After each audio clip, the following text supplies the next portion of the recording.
Hello everyone, and peace of Christ to all of you. Please invite your friends. Look like YouTube have a problem, and too many people do not know that we are even live on air. They are not receiving notification. I'm not sure if this is done only for me, but this is how it is since yesterday. However, I have another issue. That's my internet is not the upload speed, not the download speed. The upload speed is not good, so we hope we will not lose connection.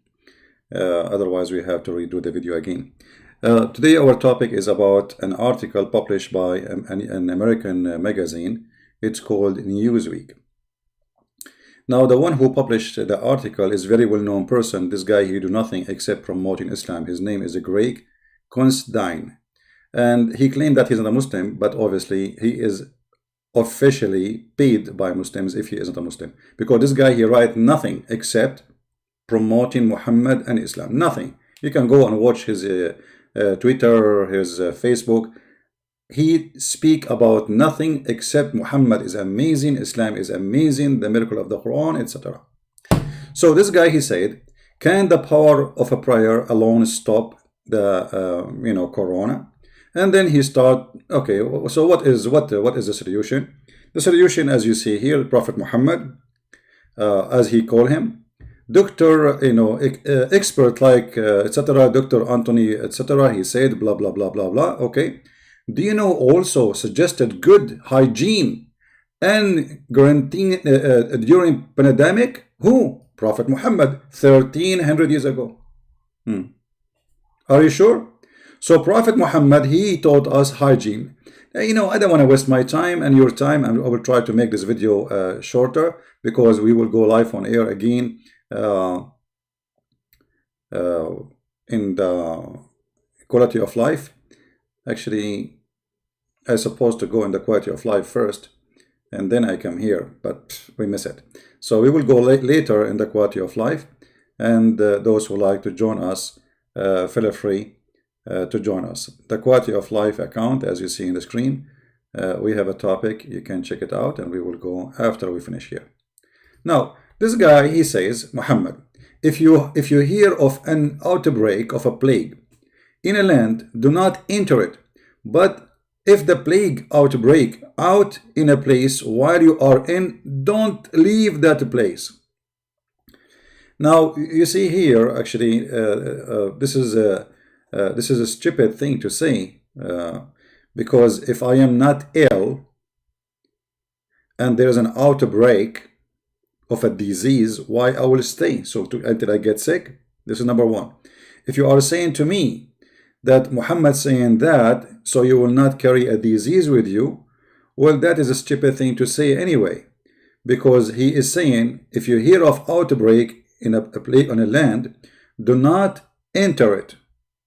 Do not enter that land. Okay, so Muhammad here, he claimed that he knew that this is a disease which can spread easy between a human being, and the purpose of not leaving it is not to carry the disease with you. But if you don't leave and you are not sick yet, then you will get sick and you will die. And then here we will see something very funny about Muhammad. Let us say that this statement is what they are practicing today. But isn't it every human being? He says, I have cold, don't hug me. I have cold, don't get close to me. Cold, just cold, nothing dangerous. Isn't it this is something everybody knows? Don't come and visit me, I am sick.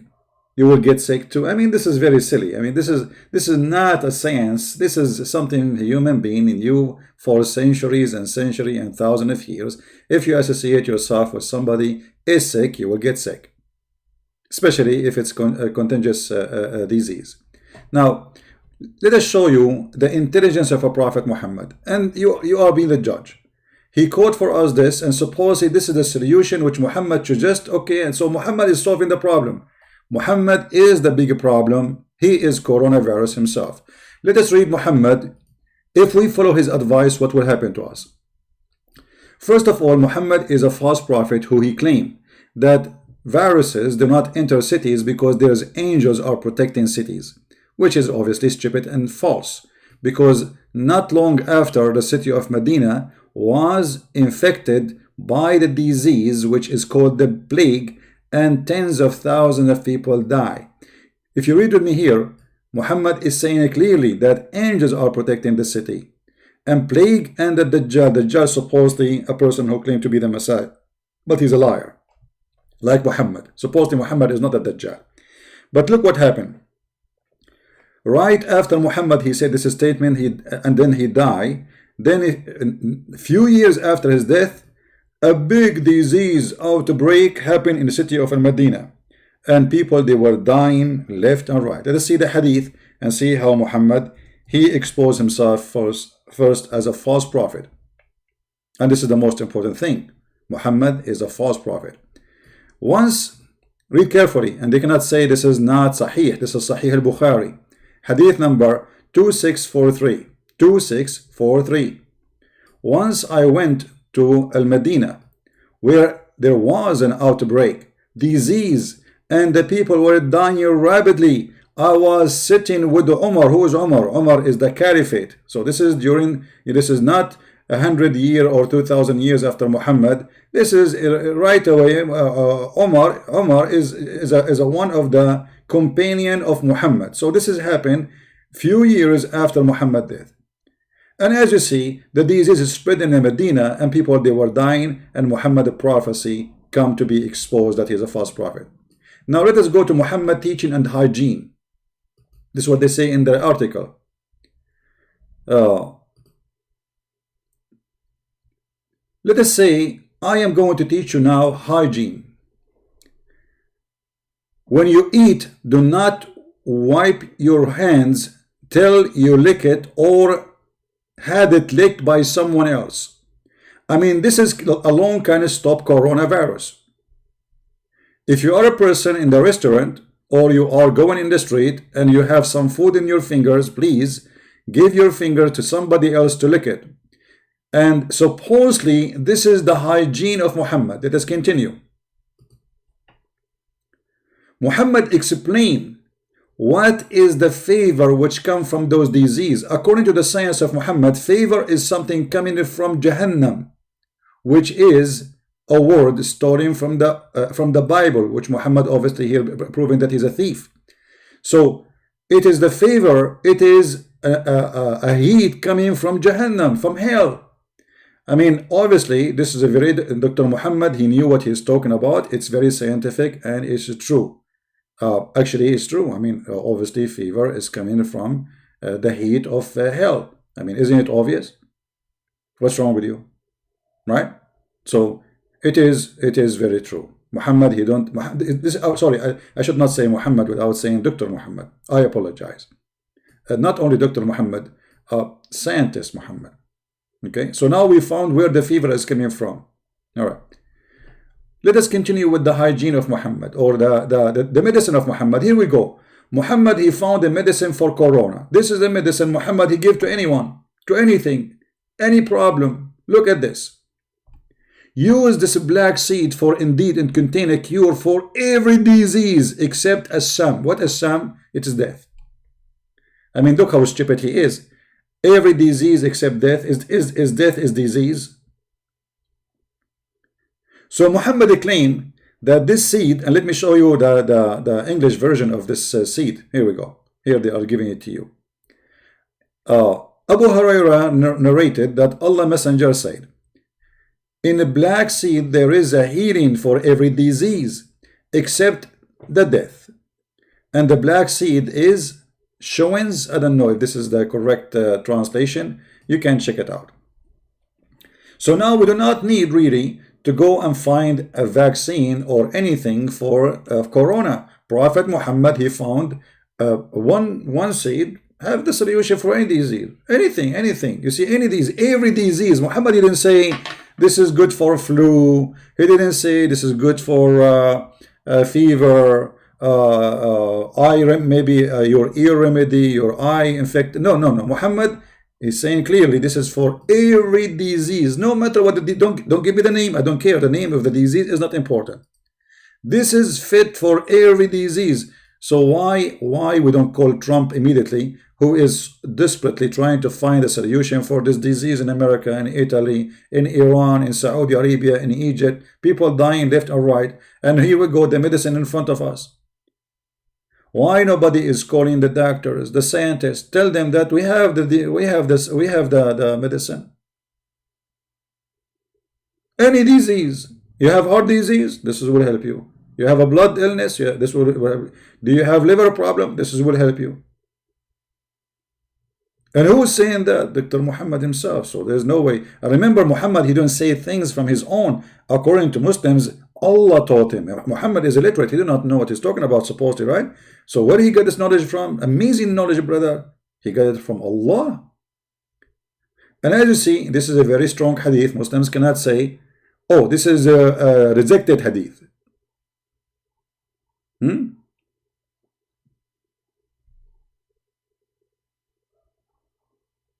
This can solve any disease you want. So please don't worry about Corona. Prophet Muhammad, Dr. Muhammad, scientist Muhammad, he found a solution for it.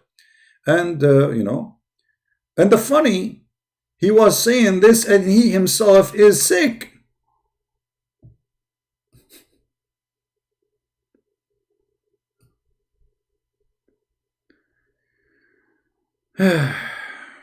I mean, the guy Muhammad, he's always sick, and he is telling us what is the solution for sickness.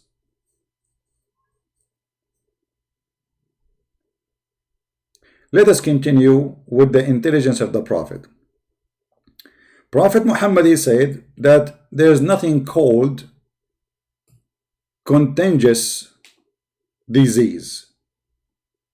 The Prophet SAWS-FM shortwave, long wave, he said, there's no infection, no evil man. By the way, it doesn't say no infection, but no infection, you liar. Go down a little bit, you see the same hadith, different. No infection, doesn't say that. Look at the lies. No divination, no transitive disease. Do you see how the translation changed? Just depend who is the translator. So the first two translation, they were trying to hide the lies of Muhammad. They are not saying, it doesn't say what they are saying. He is saying that there is no disease to transmit from a person to a person. This is a lie. It's not exist.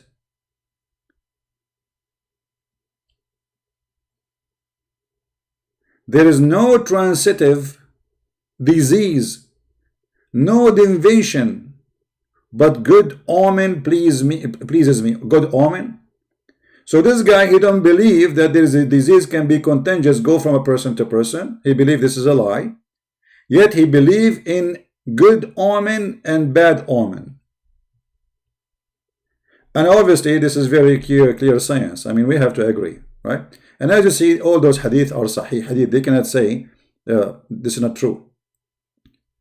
So, but hold on.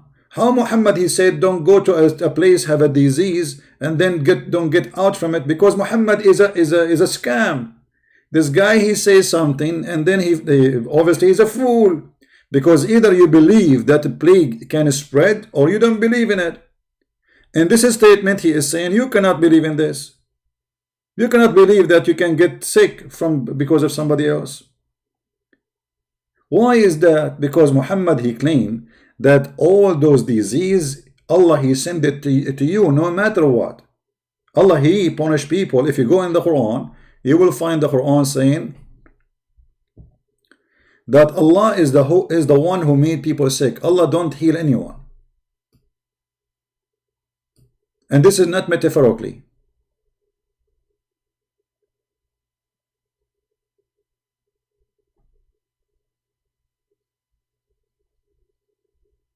All those verses, a Muslim can say this is metaphorically, right? Well, let us say if it's metaphorically, because it says that Allah, he punished people by illness. He punished them. And the funny, Muhammad, he said that if you are a person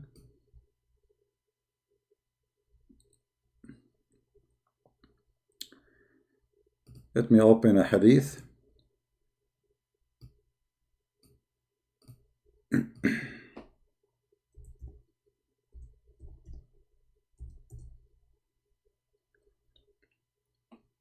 I don't know if I can find the hadith in here where it says that الطاعون is the needles of the genie, which means the plague is from the needle of the genie. The genie, they are the one who stink you with it. You see, this website cannot find the hadith for it, but let me find it for you in Arabic, and we can use Google translation. And here you see the science of a Prophet Muhammad, Dr. Muhammad, scientist Muhammad.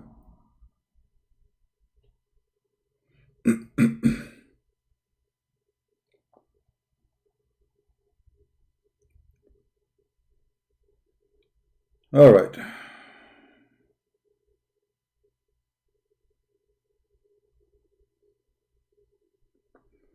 All right, we found the hadith. Here we go. This is a Muslim website.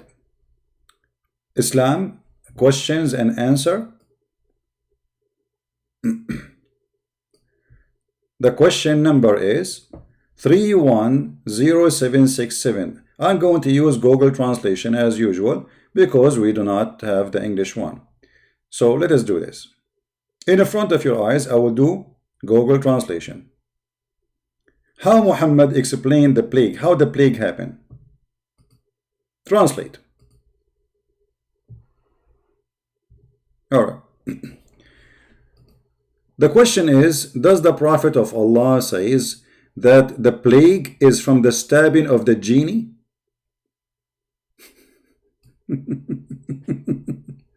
The plague happened because genie is stabbing you with needles. Answer, yes. And this is the reference for the hadith.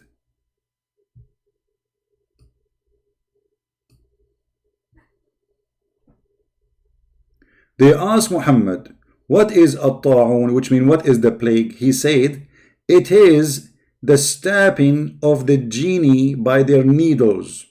قال وَخْزُ أَعْدَاءَكُمْ مِنَ الْجِنِّ. And if you die from it, you are a martyr. So why you are a martyr? Because the genie killed you. So now we understand where the plague is coming from. Because the genies, your enemy, they are the one who is stabbing you. You see, it says here, stab with a spear. So the genie, he have a spear in his hand, and you are walking down a street, and you have no idea, and then the genie, he put the needle in your ass, and then you got the plague. This is the explanation of Dr. Muhammad, and this is very, very scientific. I mean, who can refuse this? Can you? And as you see here, those are the reference of Muslims. This is not mine. Narrated by Ahmad, hadith number 19528. And this is your Muslim website, not my website. And here there is more reference and more hadith, more numbers, etc. So now, as long we found how plague happened, it is genie attacking us by their stab. This is why when you die from plague, you are a martyr. Makes sense. Let us see how we can stay with the I mean, amazing teaching of Prophet Muhammad. After Muhammad, he taught us that there's no such a thing. It's called a transitive disease, or a disease can spread like contagious by people. He refused to accept that. Then he come with something more nice.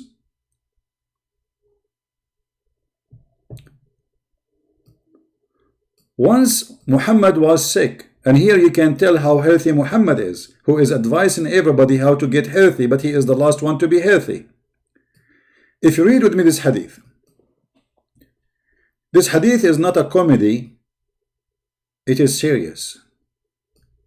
Abu Bakr kissed the forehead of the Prophet when he was dead. Aisha, I mean, look at this hadith. Aisha said, we put medicine on one side of his mouth. Okay, hold on. The guy is dead and you are putting medicine in his mouth? The guy is not dead.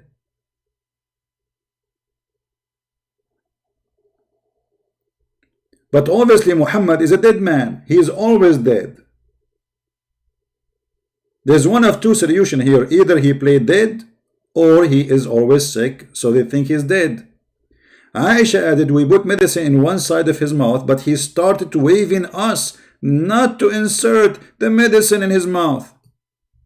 Dr. Muhammad, he don't want medicine. He don't want his own medicine, but this is the medicine you're asking them to give to everybody, but he do not want his own medicine. We said he disliked the medicine as patient usually does. But when he come to his sense, so Muhammad was losing his sense. He's a crazy man. You see how sick he is? He said, didn't I forbid you from putting medicine by force in the side of my mouth? We said, we thought it was just because a patient usually dislikes medicine. He said, none of those who are in the house but will be forced to take medicine in the side of their mouth. Like, what the heck? So Muhammad was sick. They are trying to help him. He is dying, and they put medicine in his mouth, and now he want to force them, or everybody in the house, that we are going to insert medicine in your mouth.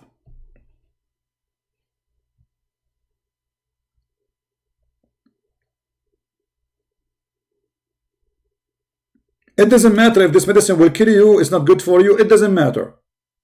Right now, everybody in the house put medicine in their mouths, force them to take medicine. This is Dr. Muhammad advice. All right? And this is Sahih al-Bukhari, as you see. So Dr. Muhammad, he is doing the right thing. We continue. Muhammad is the best man who teach us about hygiene. Muhammad said, if one of you, a piece of his food fell in the ground, don't leave it for the devil. So what we do? Wipe it and eat it.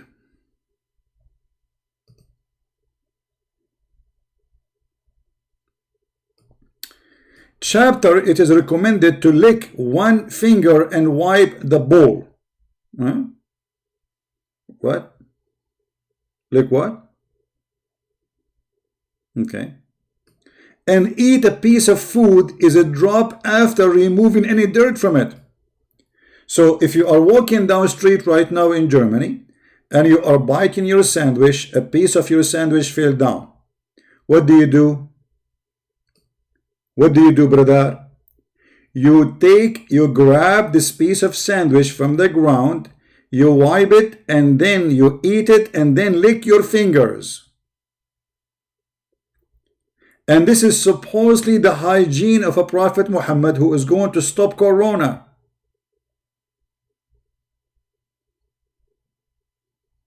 And listen, you have to eat it with 3 fingers, not with 4 or 5. 3 fingers. Trinity. When any of you drop a mouthful, he should remove anything filthy from it, and then he eat it. And he should not leave it for shaitan. Shaitan will eat it, brother. Shaitan, this is the worry now. Shaitan is going to eat it. I mean, are you going to feed shaitan? No way.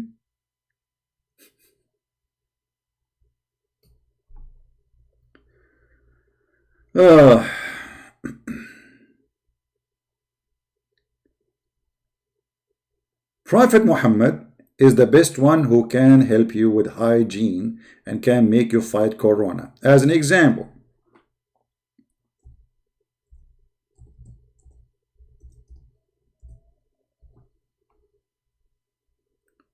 Muhammad believed that dirty water does not exist. So don't think you will get a disease from water, have somebody is sick with Corona. No. Or maybe a dog, he have Corona. No. Dead dog, he have Corona. No. Garbage have Corona. No. Because simply water is always clean. And Muhammad, he used to take a shower always from this filthy water. Read carefully. I passed by the Prophet, PBUH. This is like a degree in science, you know, PBUH. You know, Muhammad is always have to add things behind his name. They worship him. They don't dare even to say his name without saying those things. When he was performing wudu from the well of Buddha, This is why they call it badaa, because it's garbage. I said, are you performing wudu from when garbage is thrown in it? And here you see the Muslim, they will say to you, brother, like there is 5 Muslims, they made a video to refute me. This video is refutation for the lies of a Christian prince. I want to thank brother Zawadi, and brother Tawadi, and brother Fotadi, and brother Tadadi, and Tadadi, all of those supposed to refute me. About what? They said in the video that according to scientific method, that if the water coming from the ground is going to be clean. You idiot, stupid. You donkey. First of all, this is not a well of water coming from the ground. This is a dry well. It have water in it because simply this is garbage water. This like a sewage. The houses, they don't have sewage, so all the water go to this little tiny hole in the ground, and this is dirty water. Obviously, this is why people are throwing garbage in it. Remember, we are in the desert, and people, they will not throw garbage in a priceless water unless it's the water already is gone, is bad, is used. So as you see, the man, he was surprising, saying to him, are you showering with water which garbage is thrown in it? Muhammad, he come with Corona science, and he said, brother, water is not made impure by anything. So by the science of Muhammad, if you are a person who have a Corona, and you go and you take a bath in a bathtub, please don't let the bathtub water go, because 20 people, they come after you and they can use the same water. Even if it does not only have your Corona garbage, not only garbage, even the hadith says dead dogs and women blood from period, and the water stink. Do you see it? The people asked Prophet Muhammad, can we perform ablution of the well of Badaa, which is well into which menstrual clothed dead dogs and stinking things are thrown in it? He replied, water is pure, not defiled by anything. Now for sure, Prophet Muhammad, if he exists right now, or actually if we follow his footstep, for sure we will be saved from Corona. There's no way Corona can affect us. So when this idiot, he lied about Muhammad, that he advised us to stop Corona, if we follow the steps of Muhammad, we will be all dead, as he died.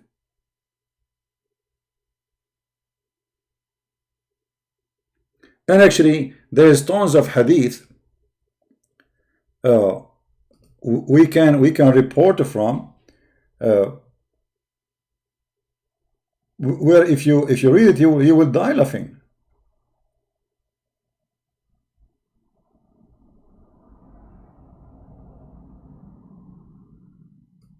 Let me see if I can find this one.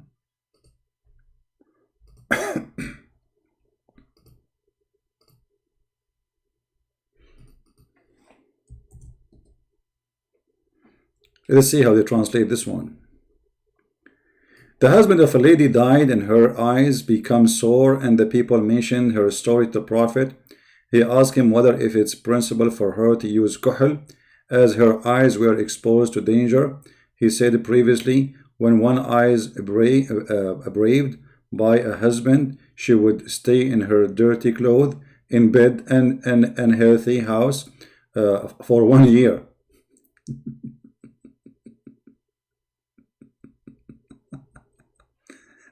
And when a dog passed by, she would throw a globe of dung. No, she should deserve to prescribe a period of iddah for 4 months and 10 days. What does this have to do? I mean, did you see what the question was and what the answer is? Let us see something else.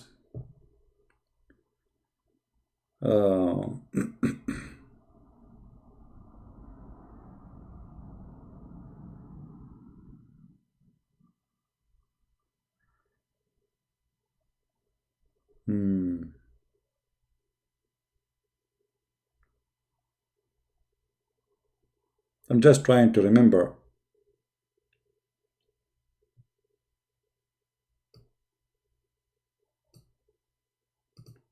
Ah, let us see this one.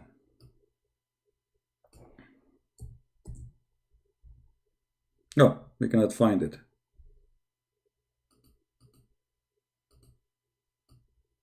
Let's try something else.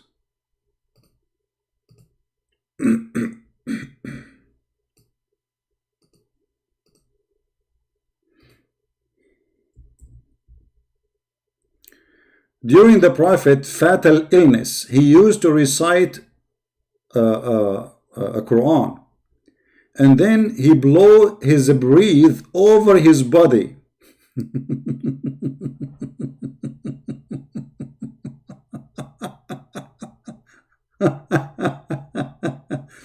And the funny it says that, and this is during his death. I mean, obviously the medicine of the Prophet was working. You read Quran, and then you breathe over your body. I'm blowing now over my chest. This is how you can fight any disease, any illness. As you see, read me carefully. During the Prophet's fatal illness, he used to recite the surah An-Nas, which is very funny. It's about envy and blah blah blah, stupid stuff. And then he blew his breath over his body when his illness was aggravated. I used to recite those two surahs and breathe over him and make him rub his body with his own hands for its blessing.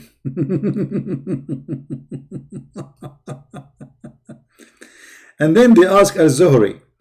He used to blow on his hand and his back. How he do it? How he do that? He said he used to blow on his hands and then he passed them over his face.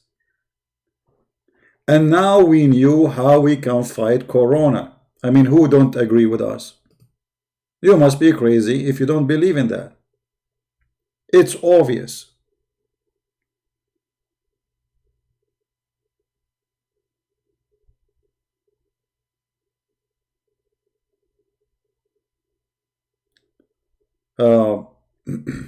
Let's see a different one. I mean, there is endless number. I don't know if we can go over how many. I mean, too many. Let us see. By the way, to find those references we are speaking of, you can freeze the video, type a few words in the search engine, sunnah.com. Just be sure you are searching for the same exact thing. Like as an example, during the Prophet fatal illness, he used to recite this. You type it in Google, you will find the hadith. Very easy. All right? In case you are watching later. Look at this hadith. I don't know what to say about this one. Some of the companions of the Prophet came across a tribe amongst the tribe of the Arab.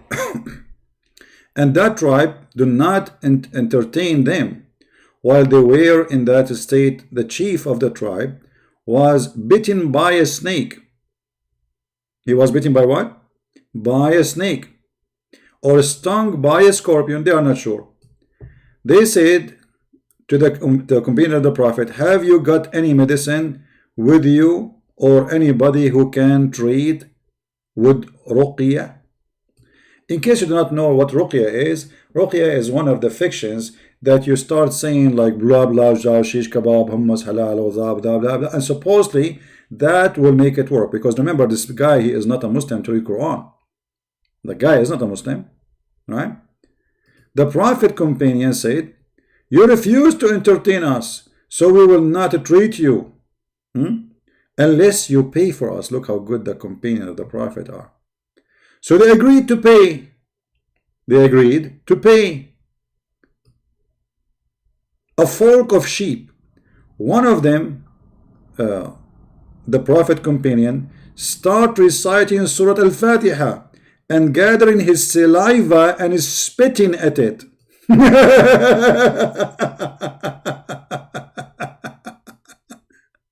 and the patient get cured.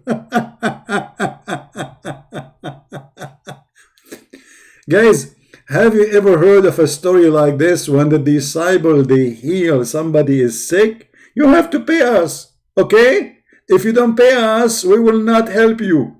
And then how we heal you? We read Al-Fatiha and then we spit and we put it in your, and supposedly the guy got healed.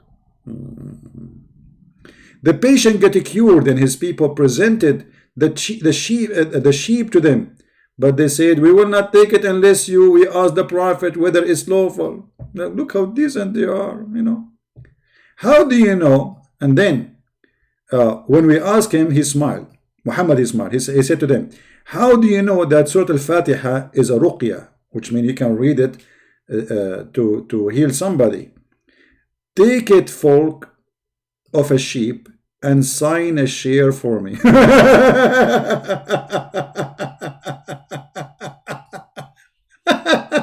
What a fraud.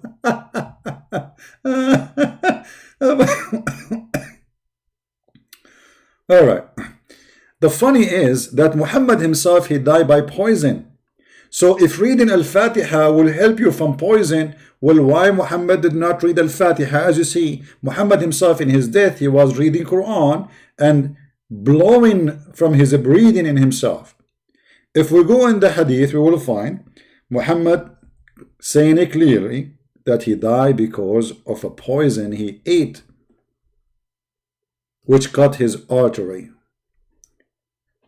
So if such a thing can heal anyone, Muhammad, he will heal himself first from poison. And here you see how we can get them busted with all the lies they come with.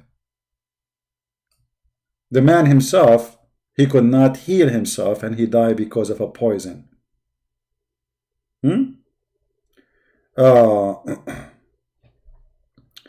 Muhammad always, he believed in the envy of the eye. Now there is many naive people even in Europe believe in this garbage. The envy of the eye. And this is coming from pagan belief long before Islam. Look what Muhammad he said.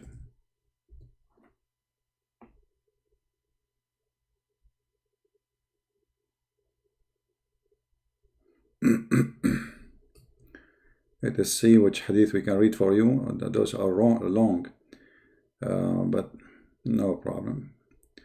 Let us read this one from the beginning.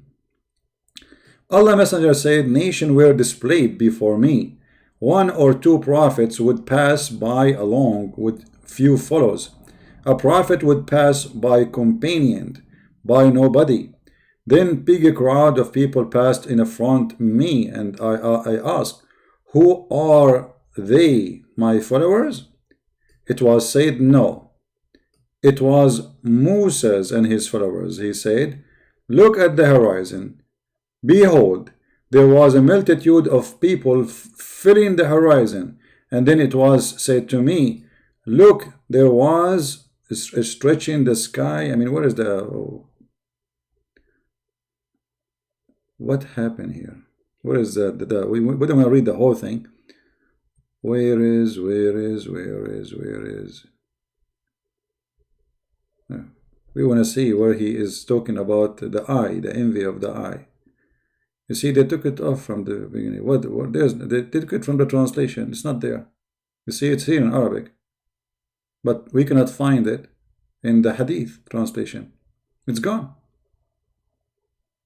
Let us see in this one.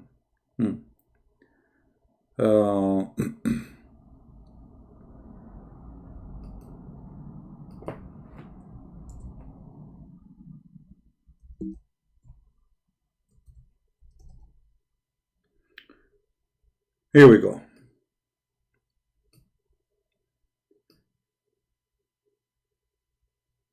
So Muhammad, he believed that an eye can destroy you, an eye can harm you, an eye can kill you. And actually, this is even in the Quran. You see, if you go in the Quran, you will see the following. Because Muslims, they might say, oh, the hadith not clear about that.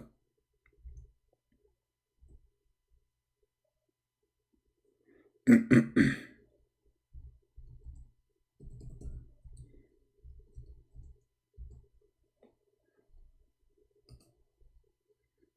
you see it?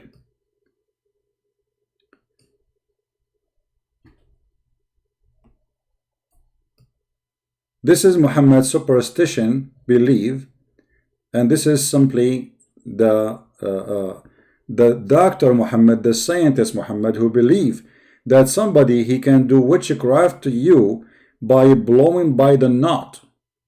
And if you remember, we have a Muslim, he called me before, not long time ago, and he said the prophet, somebody, he made for him 12 knots, and he was under black magic for 12 months. It took Allah 1 month to open every one of those knots, as you see in the front of you on the screen. And Muhammad, he always believed that he's afraid of the evil of the invader when he invade, because he can control you.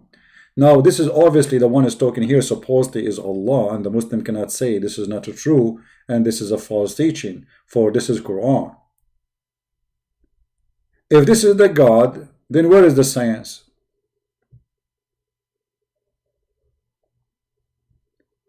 And the funny, the Muslims, they say that Muhammad himself, he was under witchcraft and he was imagining himself having sex, but in fact he was not, which means whatever happened to him, for sure it's not witchcraft, but it is Muhammad mentally ill.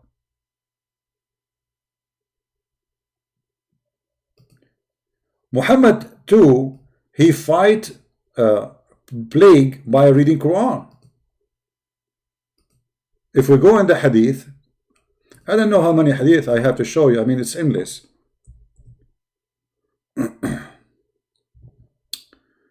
Let us see.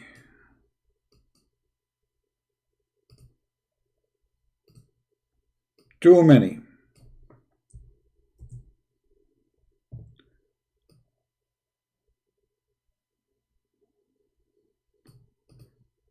So if you are a Muslim who live in the Middle East and you have Corona, let us teach you, my friend, how to fight Corona easy and simple, granted or guaranteed by Prophet Muhammad himself, the prophet of false prophecies. I ask Aisha,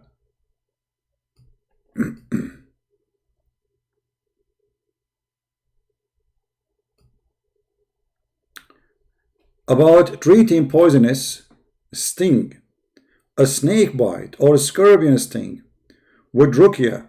She said the Prophet allowed the treatment of poison sting with ruqya, which means reading Quran. This is one hadith. Let's see the other one.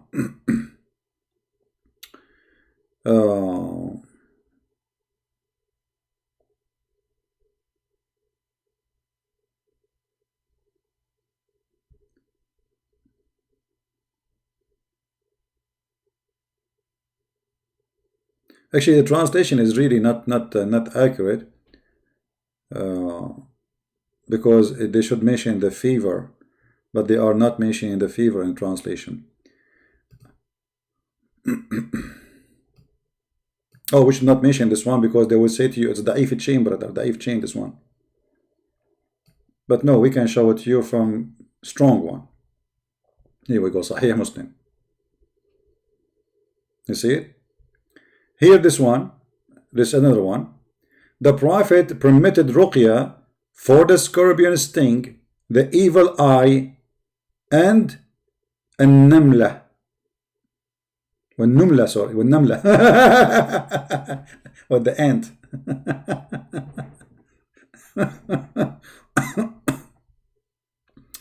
The Prophet said no spell is to be used except for the evil eye or a scorpion sting. Oh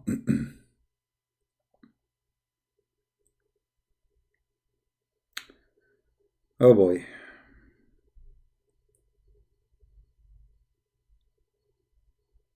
All of this, look at this. This is all the wisdom of a Prophet Muhammad. Obviously, it's endless. I mean, who can beat Dr. Muhammad with his knowledge?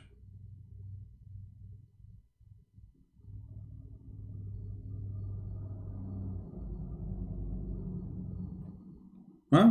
Nobody. Uh,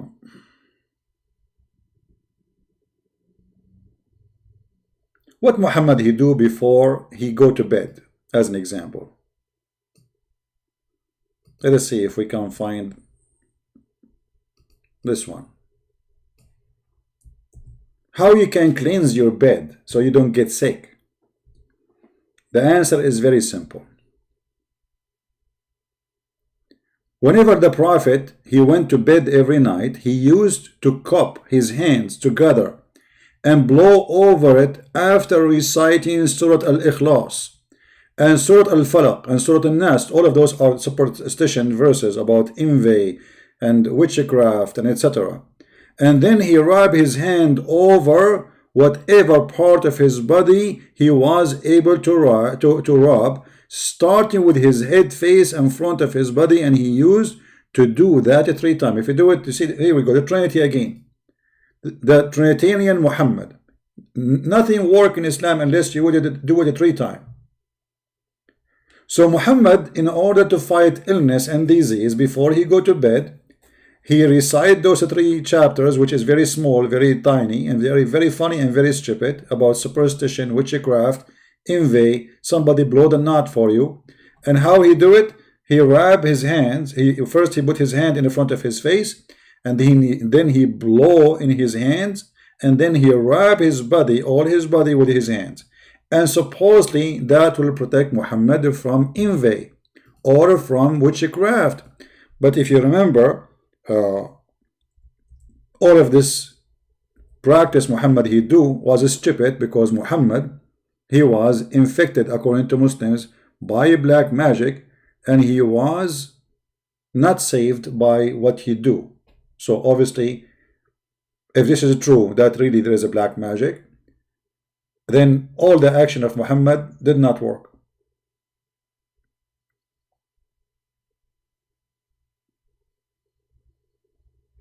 Did not work.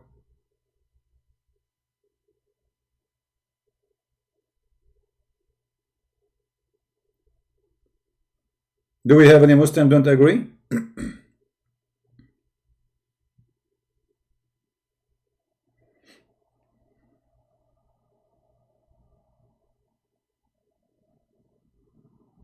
Anyone? Now, for sure, we can show you endless, as an example, lice and bad insect, they will not give you diseases. This is simply a test from Allah. And this is a special test for Prophet of God. Because Muhammad used to be full of lice and insect in his panty. So he claimed that this was a test from Allah for the Prophet.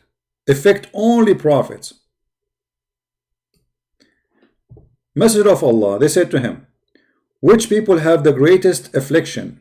He replied, the Prophet, and then the righteous. He said first the Prophet and then the righteous.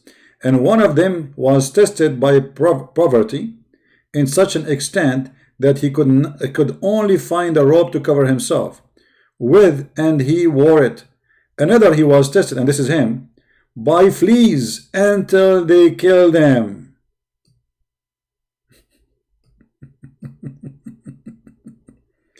So the reason to have a fleas is not because you are dirty, you are not washing yourself, washing your clothes, washing your body, no. But because Allah, he sent the fleas as a test to you. And this is obviously true. Right? Do we have any Muslim want to say anything?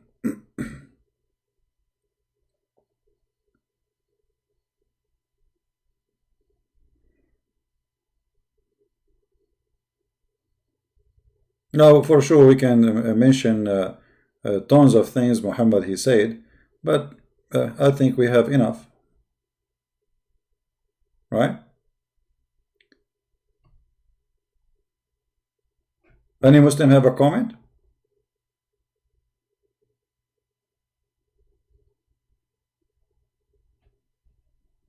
Insect in his pant? Well, it's all over his body where the insect will be. Are you going to say to me it doesn't say that, CP?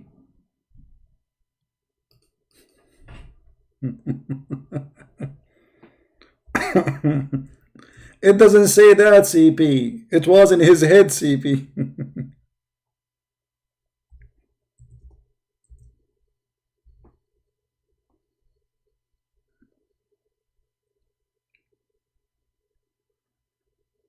Here we go. This is a hadith about a woman. Her name is Haram, which is a very funny name. Muhammad, he used to go to her house. He sit and he put his head in her lap, and she start picking up the lice from his head. She feed him and sit down, and she delows his hair. Do you see it? It doesn't say that, CP. The lice is in his head, not his panty. This is what they will say, right? No, the lice, they go all over your body. Wherever there is hair, they will go. Wherever they can hide, they can go. Any Muslim have a comment?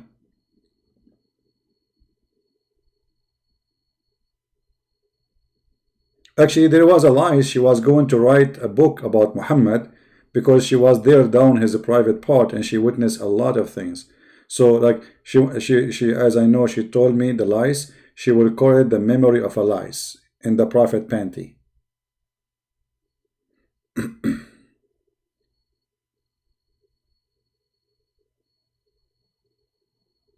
And the one saying my imagination, where is my imagination? Here we go. This is Muhammad is infected with lies.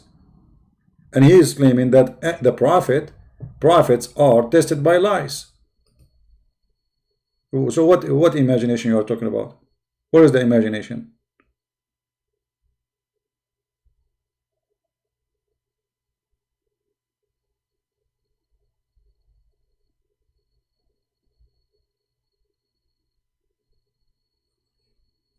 Any Muhammadan?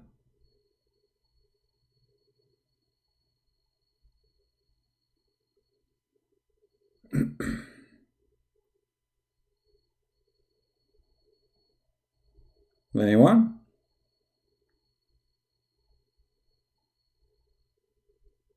So what we learned today, that there is one medicine can solve all the problems in the world. It's a seed,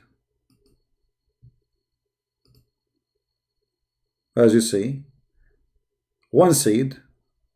Chapter the treat black common nigla seed. Here we go. Okay, this seed can save you from any disease in this earth. Anything. The prophet said this black common is healing for all diseases except death, which is stupid to say, because how you can heal death by a seed, you idiot. And is death is a disease? So obviously Muhammad, he knew what he's talking about. And if scientists today, they are not using this seed to stop corona and all diseases in the world. You see, you do not need to have anything in your house, any medicine, aspirin, antibiotic, Advil, all those stupid diseases made by the kuffar. Don't use them. You need only one seed to be in your house, because this seed is fit for all kind of illness. Now the question here, how Prophet Muhammad, he knew this? Unless he is a big doctor. Allah told him, brother. This is the knowledge from Allah. Allah, he knew everything. Allah is the one who made this seed. And in this seed, he put healing for any disease in the world. Actually, I will tell you my own personal experience. I used to have few diseases, which is heart problem, liver problem, kidney problem, hearing problem, running nose. My nose always run before me, you know, I have to chase it. I use walking problem, sleeping problem, snoring problem, going to the bathroom problem, teeth problem, my tongue go to the right sometime, go to the left problem, I have all kind of problem. I cannot even count for you, you know. And then, brother, I did read this hadith. And then I got this seed. I just got only one of them. Just one seed. Brother, after I ate it, not even 2 seconds. I forgot the AIDS, you know, AIDS. There is AIDS too. I did not count this one. AIDS and what else? Actually, AIDS is this is the one which is the easiest between them. But anyway, after that, brother, all diseases are gone. All of them. It's just one seed. I mean, what do you want more? Let us be honest here. Muhammad been taught this by Allah. If you remember, once a man, he came to Muhammad and he said to him, I will ask you 3 questions which nobody knows except the Prophet of God. I mean, the question alone is stupid. Because you just told him, nobody knows the answer except Prophet of God, and you know the answer, the one who's asking the question. So you must be a Prophet of God too. But anyway, this is not important now. The guy, he said to him, Abdullah ibn Salam heard the news of the arrival of Allah Messenger to Medina, and he was on from those who collected around. Okay, and then he said to him, a prophet, I will ask you about 3 things which nobody knows. You know the song? There's a singer. His name is a Christian Prince. He sing it always. His name, like, nobody knows, nobody knows, nobody knows, nobody, nobody. Nobody knows, nobody knows, nobody knows, nobody. Nobody knows, nobody knows, nobody knows, nobody, unless he's a prophet. This is where the song is coming from, just to let you know. So, unless he is a prophet, so this is the quiz of a prophethood. If somebody is a prophet, you ask him these questions. If you have no answer for them, the correct answer is he's a false prophet. Firstly, and when a Muslim, he say firstly, it means disaster is coming. What is the first portent of the hour? Okay, what is the first portent? Then, what is the first meal people will eat in paradise? I mean, this is nobody knows, man. This is the menu in the restaurant of Allah. Somebody have to get in and get the menu. And what make the baby look like his father? The prophet, just to show you that Muhammad didn't speak from his own. The prophet said, just now, Jibreel, hold on. Jibreel is talking to me. Jibreel is holding my hold on. Jibreel. Nobody knows, nobody knows, nobody knows, nobody. Nobody knows, nobody knows, nobody knows, nobody. Save Allah, save Jibreel, save Muhammad, nobody. True, it's true. Just now, Jibreel informed me. Just now, Jibreel. I mean, this guy, he have a strong. The guy, he asked him the question. Bingo, Jibreel. Prophet Muhammad, he answered the phone, and then Jibreel, he said to him, Prophet Muhammad, I'm going to give you the answer, so you can refute this idiot. Prophet Muhammad, he said to Jibreel, are you sure you are Jibreel or not Zakir Naik? What are you talking about?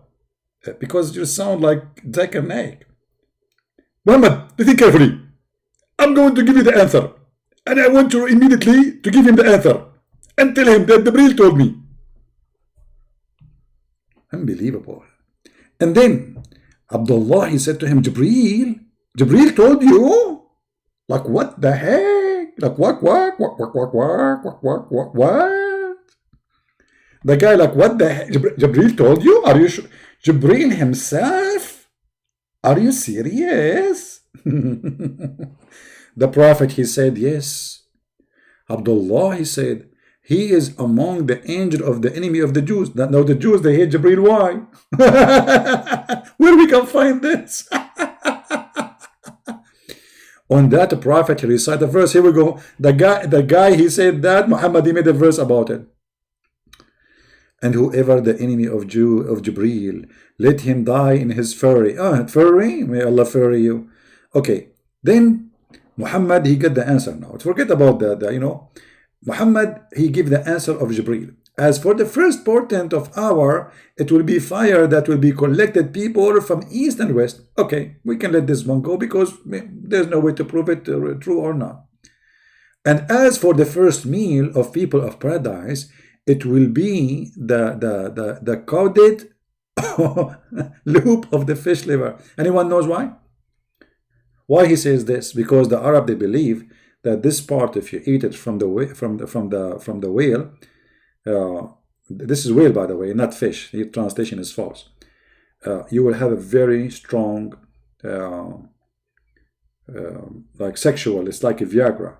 So Allah, right away when you go to heaven, He will give you this part of the whale to eat it. So you get ready. The women are waiting.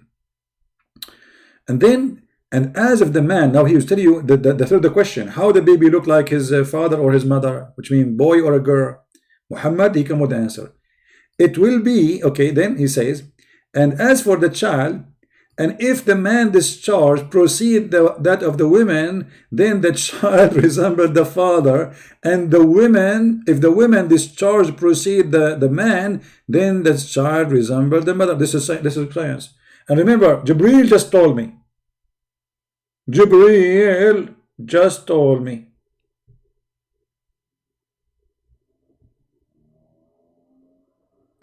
By the way, obviously, YouTube is playing games with my channel. I have tens of thousands of subscribers, so there is no way, because nobody received notification, nobody can see my page, nobody can see even the video is listed. Nobody see, nobody see, nobody see, nobody. Ta-da-dum. And I don't care. I will do it. I will spank him. I don't care. Nobody. Even if I am alone, I will spank Muhammad alone. And you can play all your games. Everybody. I mean, look at this. Nobody get notification. Nobody can see the video listed. I mean, why this is happening to my channel? Because, brother, there is Muslims working in YouTube, brother. And they are targeting my channel, brother. But, brother, don't worry, brother. I will eat those seeds and I will proceed. Thank you.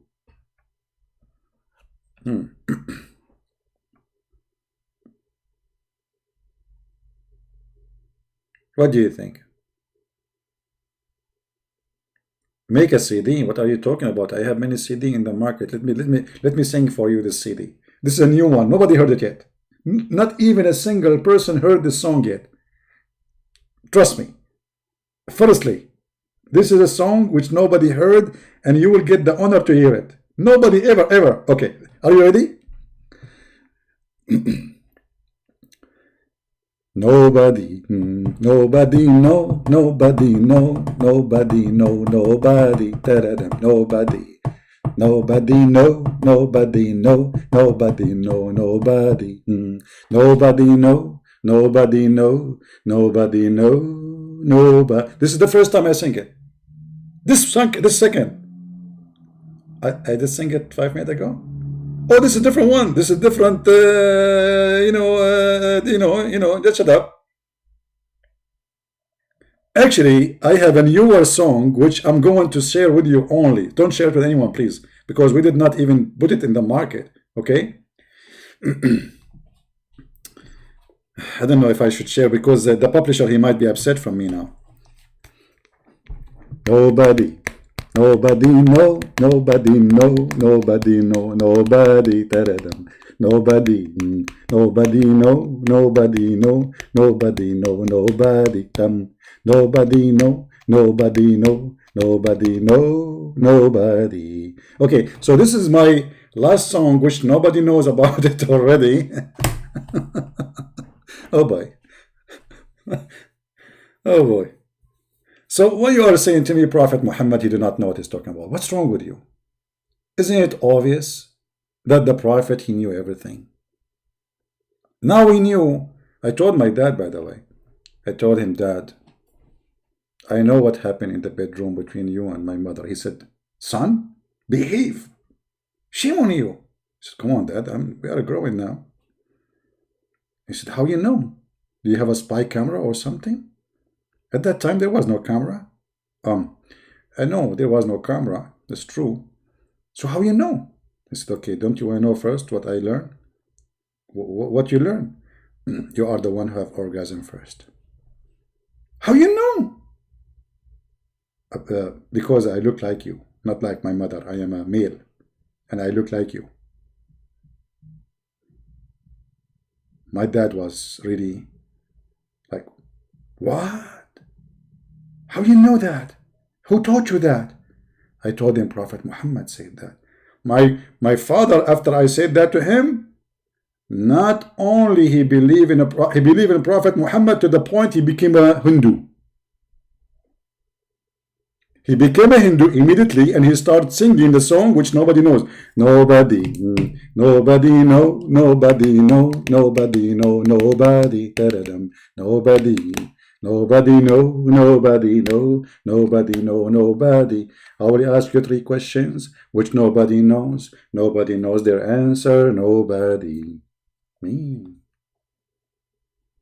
Nobody knows the answer for them except a prophet and Jibreel. And this is the answer.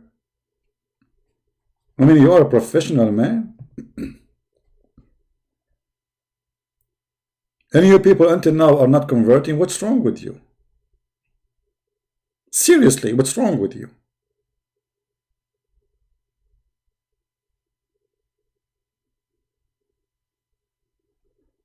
Your song, my song will be in your head?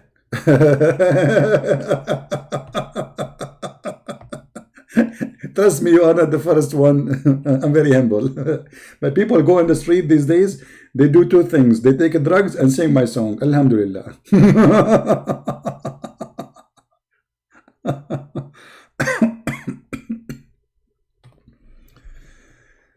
Oh.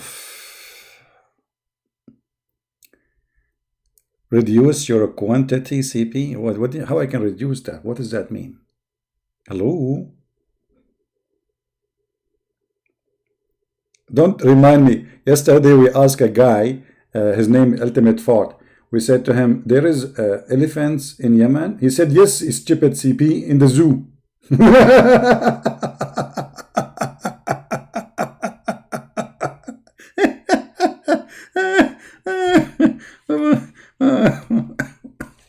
In the zoo. And the funny Christian prince, he said to him, the only one I see in the zoo is you, you idiot. Oh boy. Okay. And you lied. It's not elephants. It's one elephant.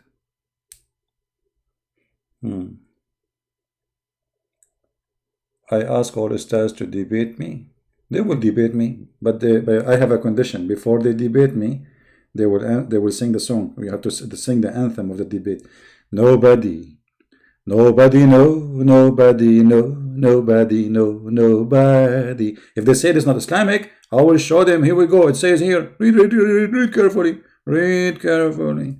I will ask you about 3 things, which nobody knows, nobody knows, nobody knows, nobody. Do you see the words?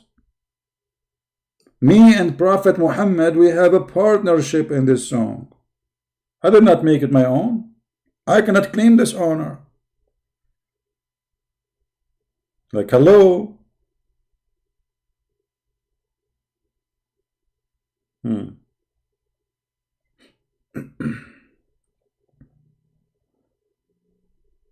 Any Muhammadan?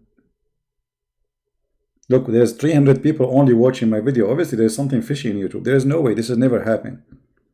300 only. I mean, what's wrong? Especially in the time of Corona where everybody is at home. They are not letting people find my videos. It doesn't appear.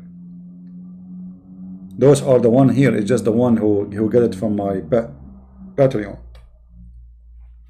They are hiding. How many of you get notification from YouTube? How many of you got notification? Are you getting the notification, guys, from YouTube? I think nobody getting notification, nobody. But who care? 300 is a blessing for me. If only me is here is a blessing, who care? I will do it. You're gonna stop me. Yeah, they are doing it. I hope I did not make you hear my. I'm drinking a very cold tea now. You see what happened when you are single? Your tea is cold. Your coffee is cold. Everything is cold. Your food is cold. But however, so what if you are single? Still you are happy and you are singing. Nobody know, nobody know, nobody know, nobody. Da -da -dum. Very beautiful, brother. Who cares if oh boy. So any guys, shall we go to the other channel, because supposedly we are going to go live on air in the quality of life, and I did not go. I don't know if people are even waiting for me there. Let me see what's going on there. Give me a second. Quality of life. Maybe people are waiting there now and they don't know we are here. Unbelievable.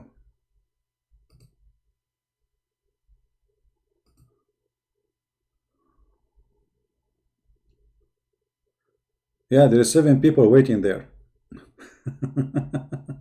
No, actually, look like maybe it's the same people. They are here. They are. Maybe we will do it tomorrow. We will do it tomorrow. Yeah, we will not go to that channel today. We will go tomorrow. You see now, because of Corona. You see, by the way, Corona is very ugly, but at the same time, we learn a lot of things from this Corona. You see how Islamic propaganda, they try to use anything, even evil time, to promote their evil God and evil prophet. Secondly, Corona is able to help us to understand that those who don't believe in God, they have nothing to depend on. As you see, all those scientists, they are in disability in front of a stupid virus. So what if next a year or 2 years from now we have 5, 7 viruses more aggressive than this? What will happen? And if you think that cannot happen, you are mistaken.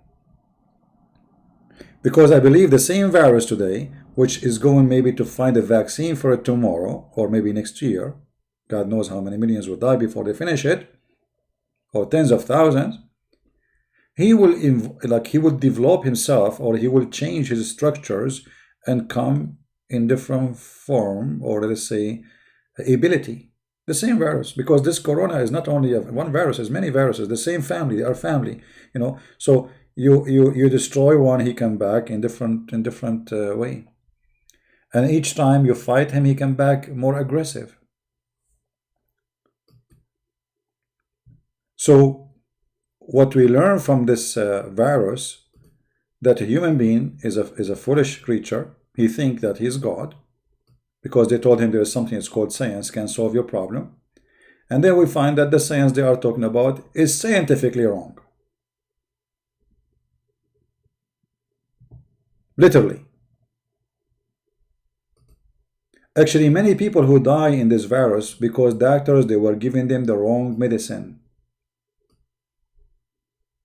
They start giving them antibiotic and etc. And then they notice that those people, they are dying from that. So doctors were killing people by practicing their science.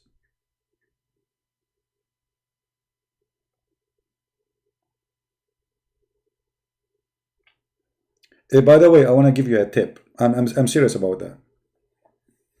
There is a very nice, easy way to always to be protected from bacteria and viruses. The old people, they practice things. This is their own science, but it's science of practice, same as doctors. Everybody is practicing and then they learn. Olive oil is one of the most powerful food you can eat to improve your immune system. Same time, Like now you are wearing a mask to go outside. So what the mask will do? What exactly the mask will do? The mask will prevent the cells of your nose from sucking that virus. So when the virus go inside your nose, uh, he will be trapped with the hair and whatever that in the nose. He will not go directly to your lung, you know. But then he will be observed. Your nose have like a liquid, you know, like the same as your tongue have a liquid. And he will be able to go through. You can put some oil, olive oil, in a piece of cotton, the same one you use for your ears, paint it with olive oil, and paint inside your nose before you get out. That will create a mask, will create a virus. They don't like this kind of, they cannot survive this oil actually. So you can paint inside your nose with the olive oil, and that will create a natural mask which is not going to bother you when you are outside.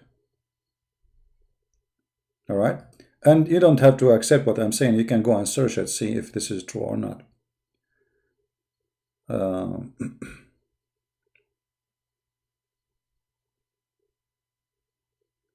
Yeah, real olive oil, the extra virgin, not you know. This is what I was saying. When we say olive oil, we mean olive oil, nothing else. When we say olive oil, it have to be pure olive oil. Yeah, actually, you know, I told you I have my arm is hurting me. At first, I thought because I lifted something very heavy, because sometimes I carry really heavy duty stuff. But it turned to be, look like it is because I'm sitting in the computer for long and my arm in a certain position. So my muscles are inflamed. And I spoke to my mom and she said, what is the best medicine for this case? Do you remember? I said, no, I don't remember. She said, olive oil. So my arm was really hurting me so bad. Extremely bad. I mean, to the point, I feel like if it's ripping me, like the muscles is ripping off. So I added olive oil. I start adding more olive oil to my food. And in less than 24 hours, the pain is gone. And my hand is way better than before. So olive oil is mentioned in the Bible. It's natural, does not have side effect like the stupid medicine they give us, those doctors. They give you a medicine and then you will find that the medicine have 1,000 sound like side effect beside the solution. No, you don't heat it. You just add it with your food. Actually, it's better if you eat the olive oil fresh. The more fresh it is, the better. Like salad, etc., you know. But you can add it to your rice as an example. If you are not having salad, let us say today I don't have salad. Actually, for me, I always add olive oil to my rice.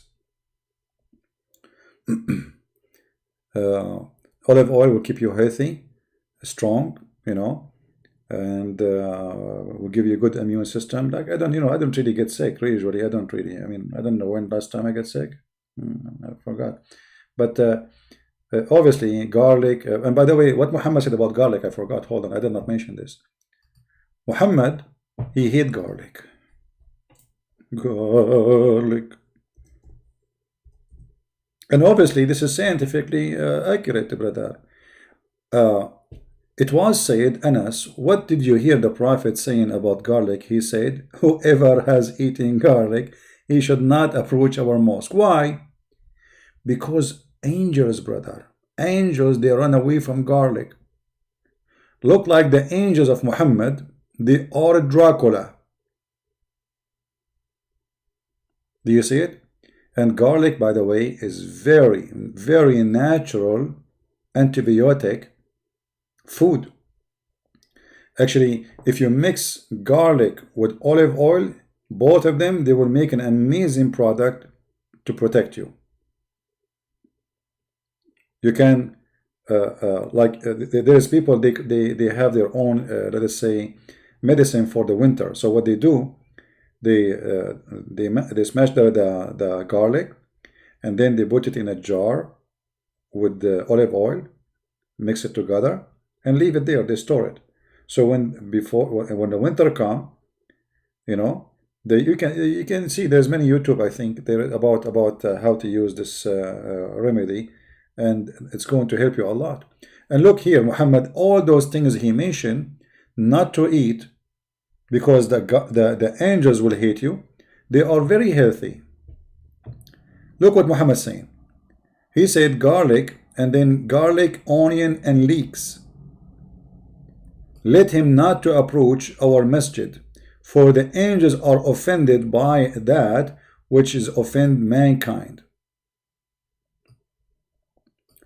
But those are very healthy food.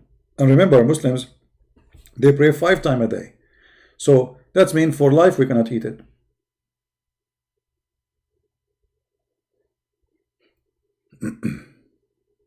For a lifetime. Garlic is very important actually. If you can eat every day 1 or 2 pieces of garlic, it's good for cholesterol, good for your heart, good for your immune system. It's antibiotic. It's very good, you know. And yeah, another thing to increase your immune system, to get a more powerful one, eat yogurt. See, yogurt they are bacteria, and because they are bacteria, let's say there's a competition. Yogurt is a good bacteria, and there's a bad bacteria. So the good bacteria will go in your stomach and will destroy the bad bacteria. So yogurt is very good, olive oil is very good, garlic is very good. Many of those things we should always keep in our food diet, and that will give us very better immune system. All right.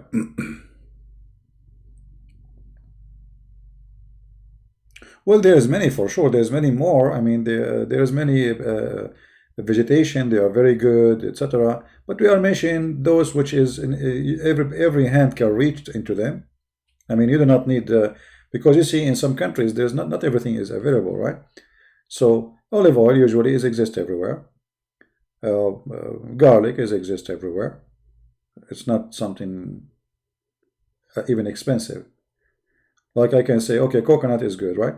But not everybody can afford to buy coconut, because in some places it's very expensive. Some places it's very cheap, like in the Philippines. In the Philippines, if you go in the province, you will find the coconut in the tree, and in the street, nobody even pick them up.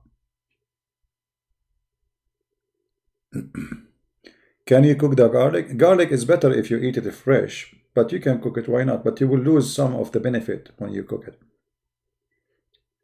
Anything you cook from vegetables, you lose some benefit. Anything. But but you should always, especially now, cook very well meat. You know, you have to cook it very well to be sure that there is no bad things inside.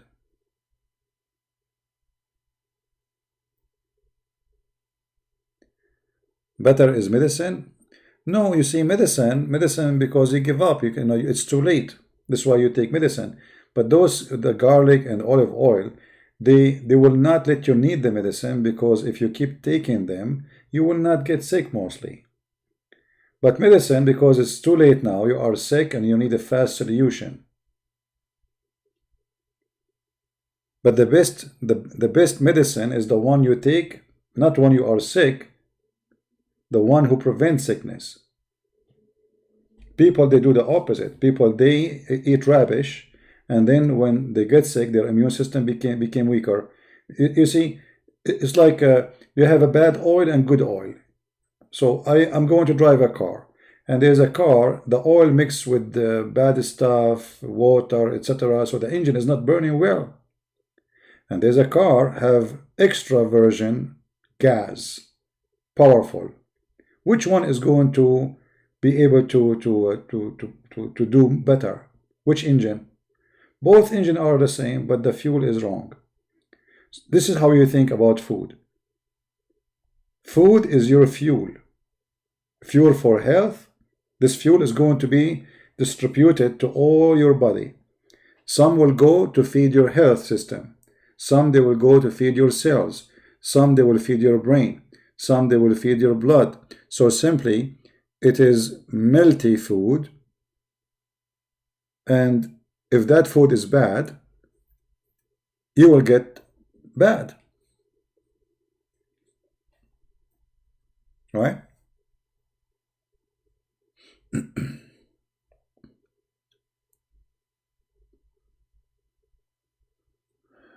Milk is so cheap in USA. Depend on the location, actually.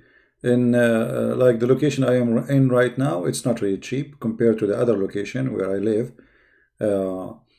It's almost 3 times more than that location. Yeah, but still is cheap compared to other places. Yeah. And by the way, I make my own yogurt. Maybe one day I will show you how I make my yogurt. All right, which is very simple, by the way. I mean, you can do it yourself. It's very simple.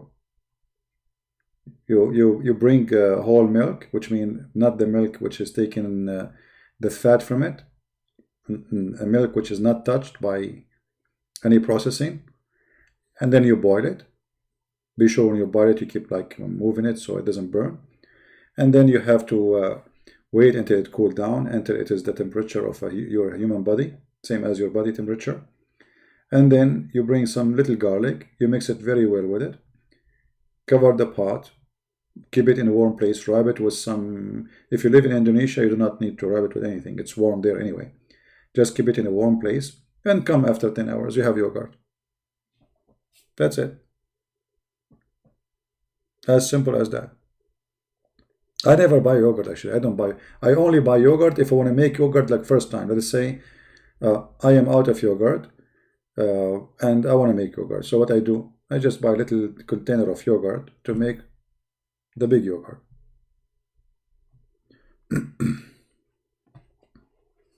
Otherwise, I don't buy really yogurt. I make it my own.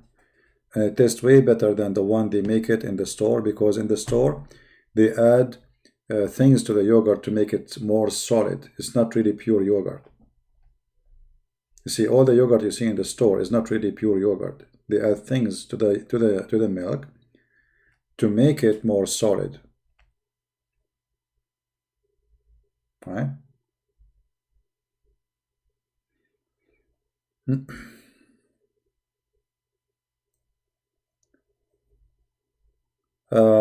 Anyway, so guys, don't forget to download the videos. As you see, YouTube is not helping us, and not many people they learn about the video. And I will change the timing for broadcast for quality of life into tomorrow, because obviously today it's too late to do it. Any request? Anything? Oh, I forgot to tell you, I have a song I did not share it with anyone, which nobody knows about it. And when I say nobody knows about it, then nobody knows about it, you know. But because you are my family and my friends, I will be happy to share it with you. But please don't share it in YouTube or in Facebook or etc. I want it to be private, just between me and you. All right. The song is nobody, nobody, no, nobody, no, nobody, no, nobody, da-da-dum. Nobody, nobody know that angel's afraid of garlic. Nobody know, nobody. Nobody know, nobody know, nobody know, nobody, nobody, nobody know, nobody. Oh boy. I mean, how the prophet knew this? I cannot believe it, man. Oh. So these angels, they are afraid of garlic too, not only from dogs, not only from pigs. Garlic and onion and leeks, may Allah leak you. And I was wondering why Muhammad is afraid from the scandals of WikiLeaks. What's wrong with this angel? I mean, what kind of angel this angel is? If little onion scared the hell of you, you idiot.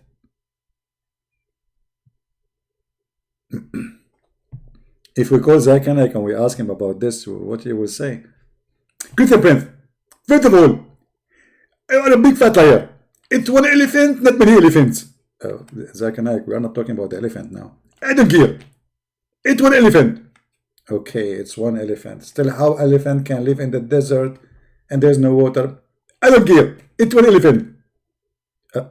Okay, but you open this topic now, but you will not answer. How an elephant can walk in the desert all this distance without water? I don't care. I'm telling you, it's one elephant. Okay, I got it. Zakir Naik, is it true that the name of the elephant is Mahmoud? Exactly. How the name of the elephant is the same as the name of your prophet? I don't know. But don't you think this is weird that your prophet had the same name of the elephant? Why? Do you think this elephant was a prophet too? Good Prince. I don't know it. And I answer you, and you're a liar. Okay, what about the angels? They are upset and they are in fear of garlic. They get offended. How you offend the angels by garlic? First of all, imagine yourself, you are eating garlic, or onion, or leek, and then you go to the mosque. The person next to you, he will be disgusted. But I don't care about the next person now. Here it says the angels. Exactly. You are ignorant. Because when you are in the mosque, the person next to you is an angel. The person next to me in the mosque is an angel? Really? That's so good to be true. So I am in the mosque now, and there is next to me an angel, and I ate garlic. So what will happen to him? First of all, he will get dizzy. He will get what? Dizzy. The angel will get dizzy? Like, what does that mean? Like, there's birds that will go around his head?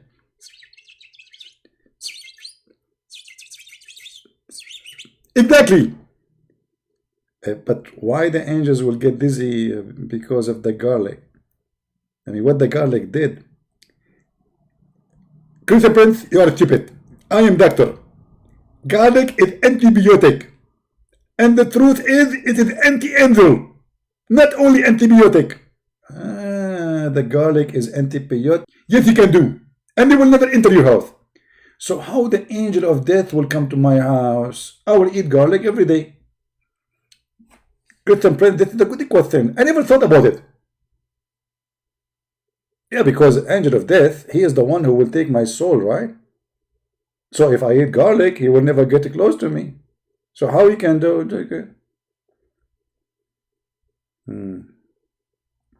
And this is why I'm going to share with you a song which nobody knows. It's called Nobody. Nobody know, nobody know, nobody know, nobody.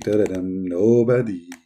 Nobody know, nobody know, nobody know, nobody. Nobody knows this information. Nobody knows this information. Nobody knows this information. Nobody. You can find our CD in www.garliconionleaks.com. Angels get screwed. I mean, what kind of angels they are offended by a garlic? Did you watch Dracula movie, brother?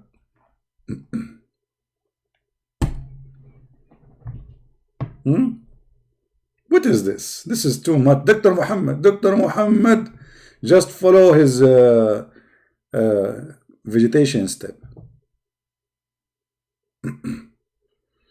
What do you mean, please stop? I'm just sharing with you this beautiful opera. This is opera, by the way. This is not a song. Okay, I will give you the opera version of it.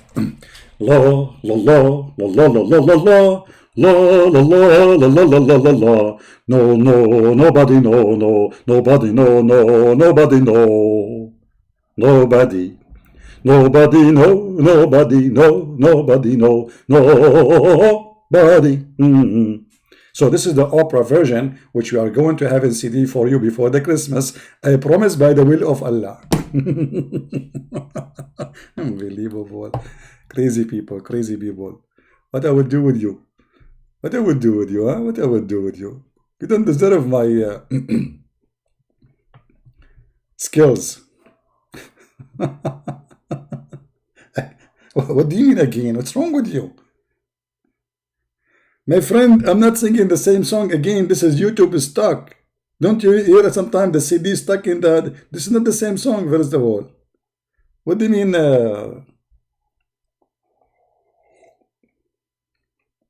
Actually, my voice is tired, you know, because I drank too much coffee today. Coffee hurt my voice. Hmm. So, do we have any Muslim in the chat? Not even a single Muslim? Not even one? Hmm.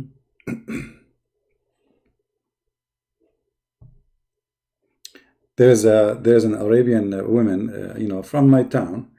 She wanna make cake, so she got a CD teaching her how to make cake. She turned the CD on. It says, first of all, get 20 eggs. Now, break an egg. Break an egg. Break an egg. Now the woman, she is breaking eggs, and then she is out of the 20, but the CD keeps saying break an egg. She called her husband. He sent her more eggs. Break an egg. Break an egg. Husband, please send more eggs. We are out of eggs. The CD keep going saying break an egg. And this is what Muslims do. Avoid garlic. Avoid onion. Avoid leek.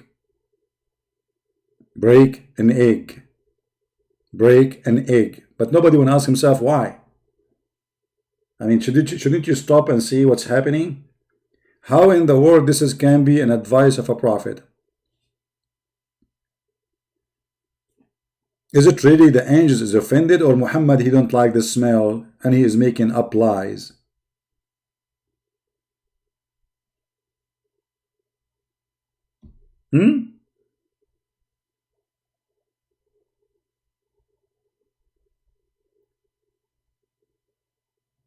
See, something wrong with YouTube. There's no way only 300 people watching. It's impossible. Especially I'm singing opera. I mean, you see, if I did not sing opera, I will accept that if there's only 10,000 watching. But I sing opera.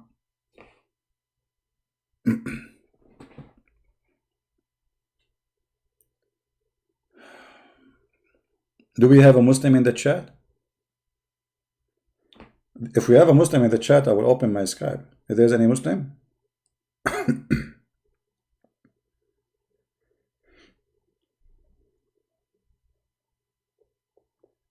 We have a Muslim? Okay, let me open my Skype if you like to call me.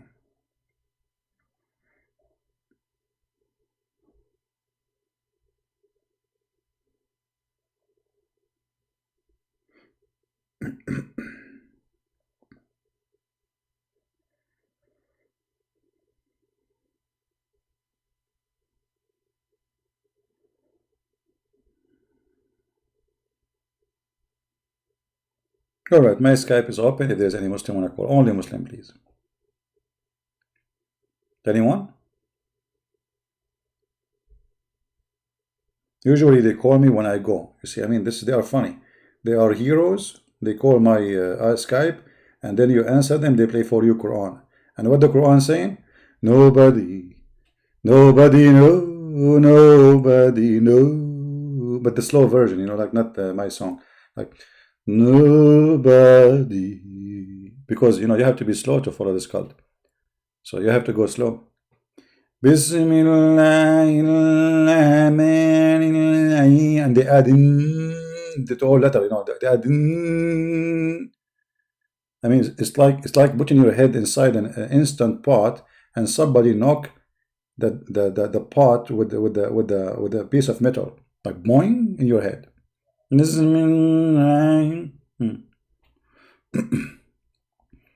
So do we have a Muslim wanna call me? We go, hey, get in Skype. So where is the Muslim?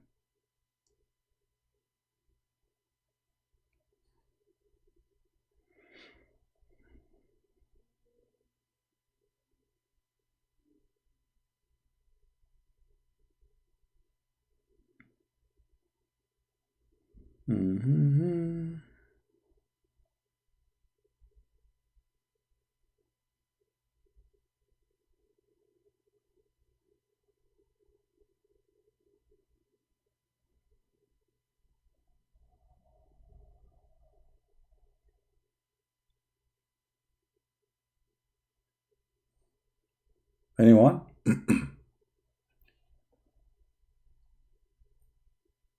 So you made me open Skype, go in Skype. Do you know how? Okay, I will tell you how hard the process to go in Skype. You go in Skype, you put your username, password, and then you have to say Inshallah. Because if you don't say Inshallah, you will enter into half Skype, not the whole Skype. You remember the story of a Prophet Solomon when he said, I'm going to have sex with all my 99 wives, but he forgot to say Inshallah, so he will make them pregnant. But he forgot to say Inshallah. Here we go. He got only half a child. So you made me go in Skype, and I forgot to say Inshallah, and now I have half Skype. Who wanna half Skype me?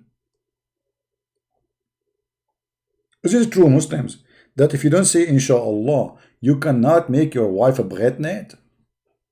Is that true? Brother, do you think if I say Inshallah to my wife, I'm not married, but when I get married, Inshallah, brother.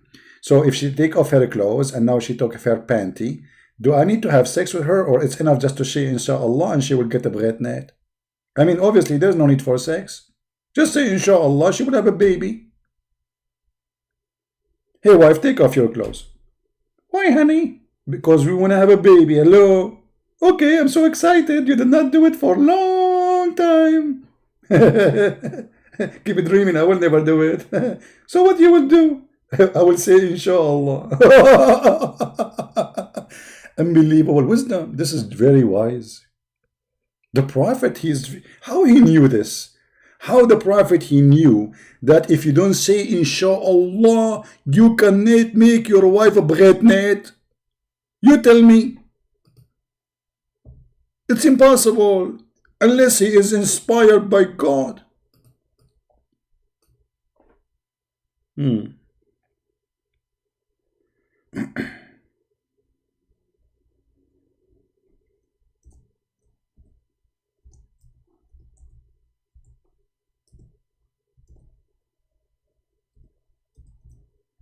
You remember the hadith, right?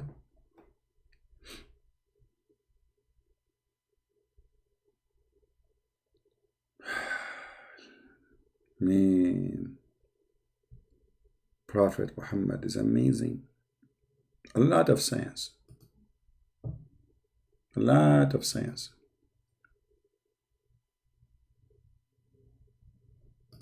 A lot of science. A lot of science. A lot of science. Sorry, the CD is stuck, so I have to repeat. A lot of science.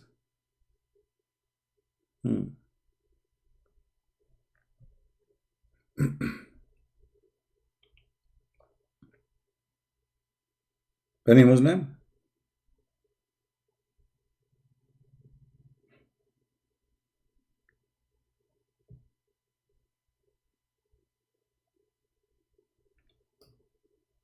And you know, if you have a corona, and let us say corona caused you to cough and your stomach is hurting, the doctor, he will give you a medicine. If the medicine is not working and you are dying, the doctor will say to you that your stomach is lying and Allah told the truth.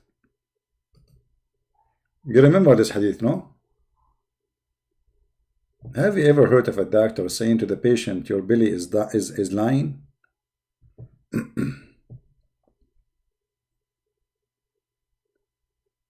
Any Muslim? Let's call before we go. Not a single Muslim. I'm very disappointed. Disappointed. Nobody call. Christian Prince. You are lying. It's one elephant.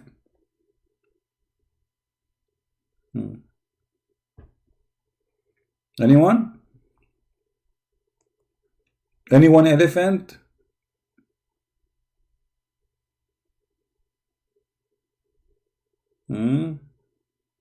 Okay. Well, how many of us, because I noticed that not many of you guys downloading the videos and doing what should be done. I noticed that the number of people look like nobody care. Uh, right now, after I finish, maybe 2 hours, 3 hours from now, I will delete all the last few videos we have in the last week. So yes, I delete my videos. I don't keep them. So please download the videos and share them with your friends. Don't make the work we do here go for nothing. All right? Because those videos are very important. Somebody, the Muslims, they try to fool him. They try to deceive your children, try to make them convert to Islam by lying to them. So what we do here is extremely important. It might be funny for you, but for me, it's not really funny. But let us say a teacher who make his student excited in the class he knew what he's doing. So I don't want people to be yawning, sleeping, and forgetting what we say. So this is why we make it mixed with comedy. Islam is a joke, that's obvious. Muhammad is a stupid, that's not the question. But I add my own flavor to the teaching so you guys remember it easy and you will not leave here with nothing. Because, jokes, they stay in your brain. Speeches, they will not usually. So if we can make the speech a joke, and at the same time we put the information there, that will make it stay in your brain for a long, long time. All right?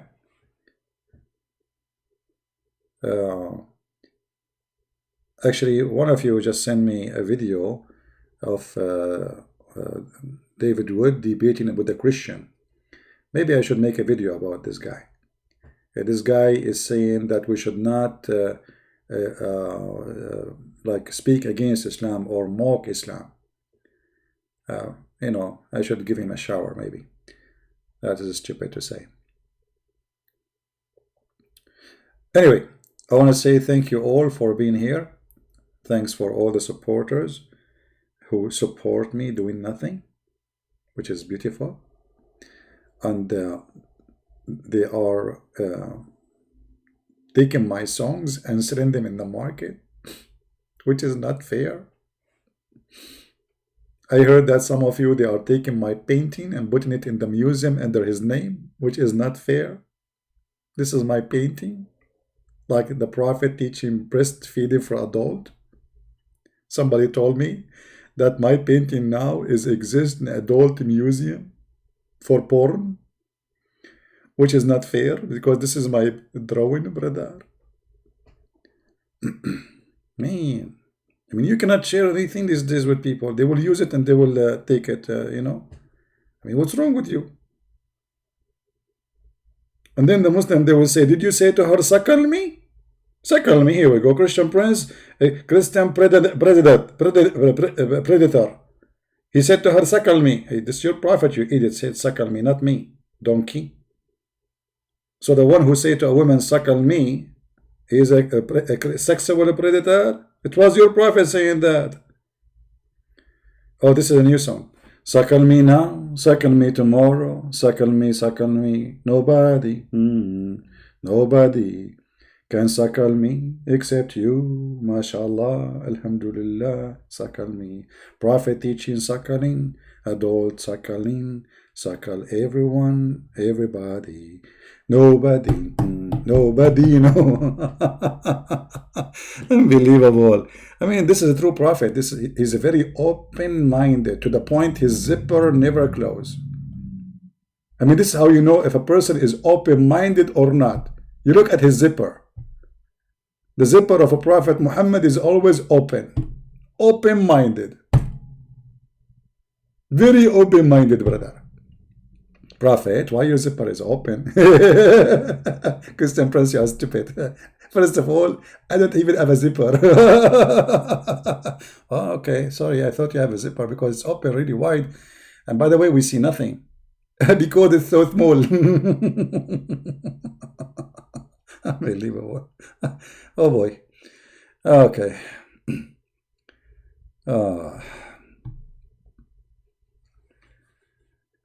So no, I hope that a Muslim will call, but nobody calling.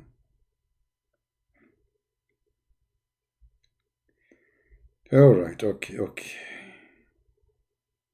I got only text from Christians.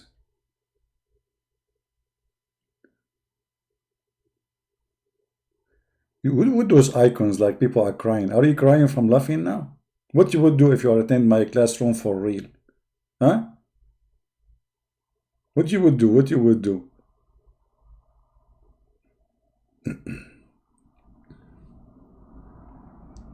How many of you wish to attend a real seminar of mine in person? How many of you really? You know, like I did many seminars, and the thing is, most of those seminars, I mean, nobody knows about me really except those who they invited me. But it happens sometime that people recognize me from my voice.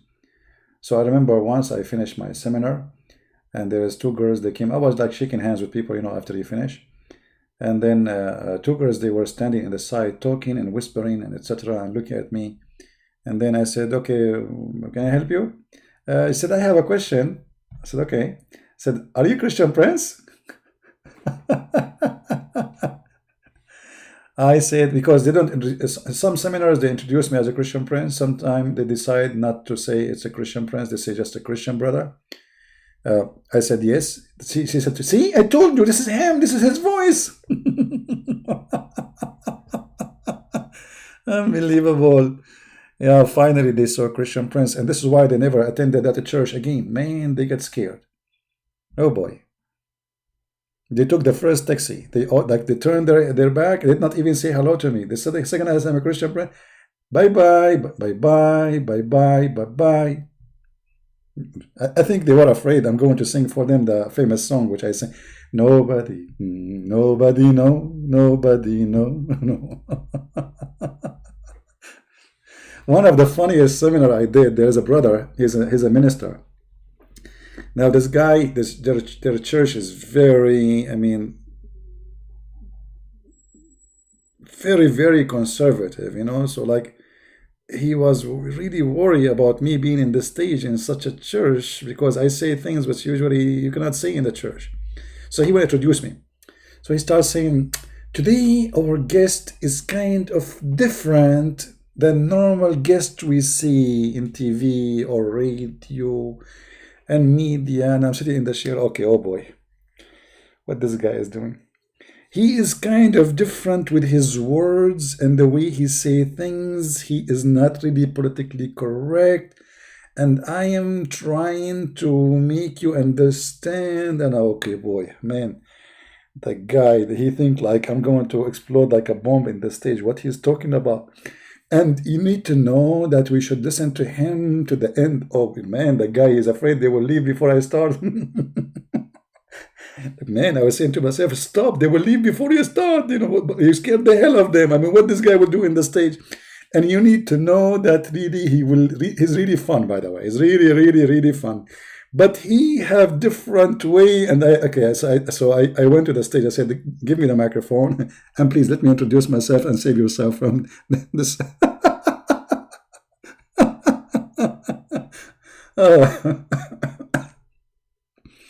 The poor guy was sweating all over. He did not know what to say, how to say it. Get ready. Tsunami is coming. So anyway, I went in the stage and I started talking. And the church, when we, like after we started, when we started, there is still some space for people to sit. Not all the chairs are full. Big church, actually. But still there's a space vacant. And then people, they start texting, and more people are coming. When I finished, not only there is no space for people to sit, the doors, they open, the windows, that there is a windows and there is a yard. People, they're listening. People are dying laughing. You know what dying laughing? Literally. People, they are sweating, they can't breathe. Honest to God, people, they sweat, they cannot breathe. You can, please stop. Those guys who invited me, they take a break outside. The air condition is not is useless. When you laugh, and those countries are very hot. So when you laugh really from your heart, you really sweat. So so badly. Uh, and after I finish, this minister, he said to me, last time you went in that stage, you spoke differently. There were different things. Did you like prepare yourself? I said no. I said, so those jokes you make, when you made them? I said, I just made them in the stage. They think like before I go, I don't have any, like I don't, I make things up, like the conversation with Zakir Naik. So they said, how you when you like, did you prepare yourself? I didn't see anything with you. I said, no, I just made them. I said, so all this funny stuff, it just like out of the bloom. I said, yeah, just say it. Said, how you gonna do that? I said, this is me.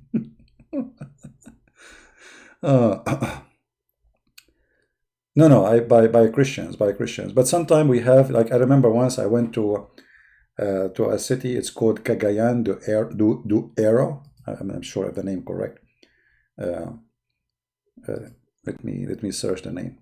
Anyway, that territory is full of Muslims. This is where the Muslims, as ISIS in the Philippines, they took over a city, Marawi. Cagayan do Oro. Let me see if I'm saying the name correctly.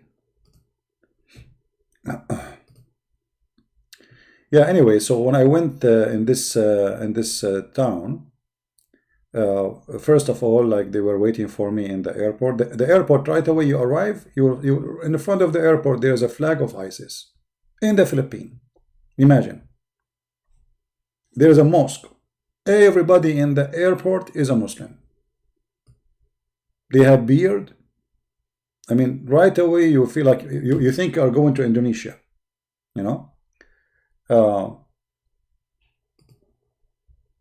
This is the area in the Philippines.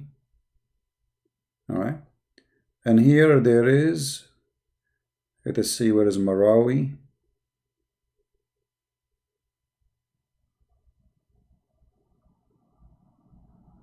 Anyway, so.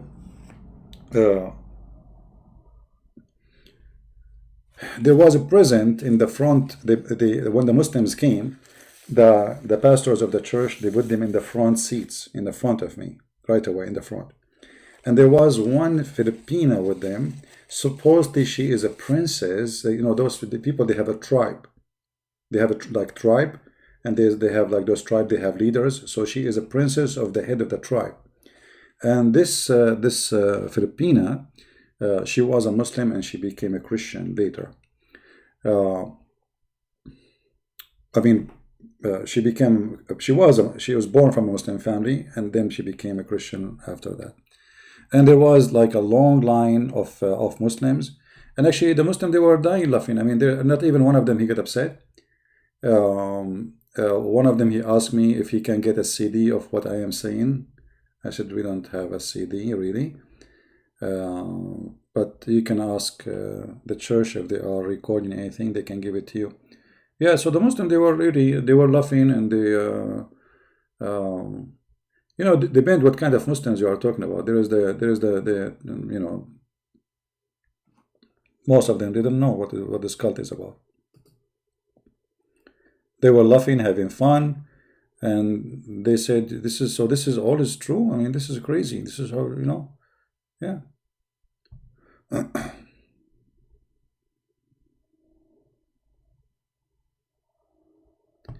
Mindanao, not Mendao. Yeah. Anyway, I did seminars in many places, not only in the Philippines. The only issue I have when I go in the Philippines, it costs me good money, because usually I don't take a donation from those poor countries. So everything you have to pay from your own pocket, and it's not cheap. It's not cheap.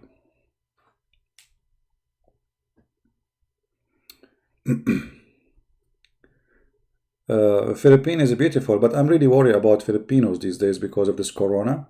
You see, like, some areas in the Philippines is very busy, like in Manila. It's very crowded city, crazy, So this corona, if there is no vaccine for it, this will be very, very bad.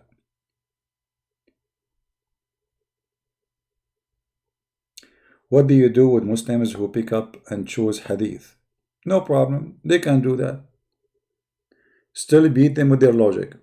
Here we go. My Skype is open. I challenge any Muslim to call me and he choose his Quran or he chooses hadith, and he still, he's a prophet, will get busted. So what? Choose. Choose as you wish. Actually, we practice this always. We say to the Muslim, choose the best verse for you in the Quran and challenge me to prove it wrong. Isn't this what always we do? Right?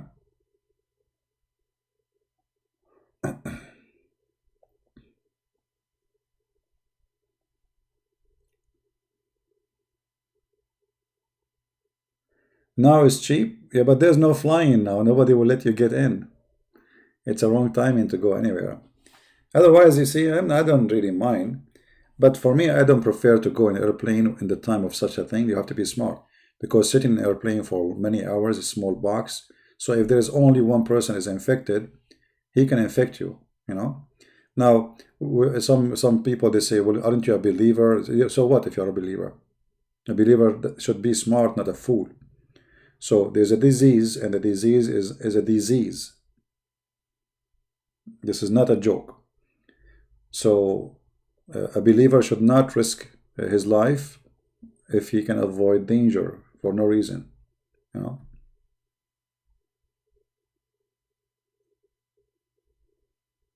Yeah, but like you see, countries who have a lot of more advanced technology, they are in this ability with this disease. So what about countries like Indonesia, Philippines, Bangladesh?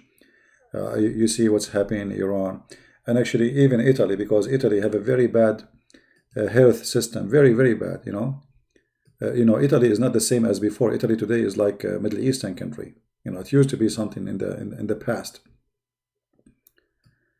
But Italy today is the same as a Middle Eastern country. Very bad system, very and look at the very shameful. The European Union, they did not send help, they did not send doctors, they did not send medicine to Italy. They just locked their borders with Italy. The one who is sending help right now as we speak is China and Russia. You believe it? And yet they claim that they have European Union. Very shameful behavior.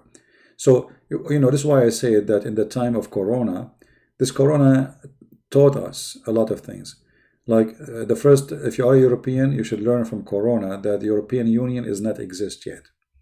Because if this is exist, then all of Europe should be treating each other as one country, which means the support, the help, the machines, the medicine should be available for everybody. Not you lock your borders and you don't send medicine to the country who need it most, like Italy. That's very shameful behavior. Disgusting, actually. Right? Very disgusting.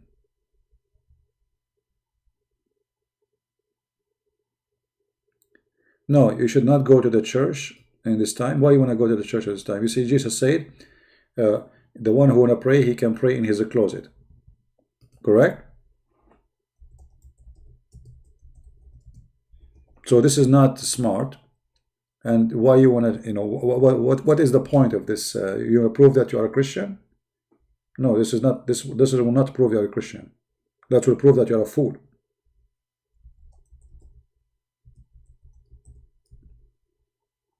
Right? Because first of all, when you go, let us say you don't care about getting sick, but then you will go home. You will make your children sick. I mean, what kind of a hero you are?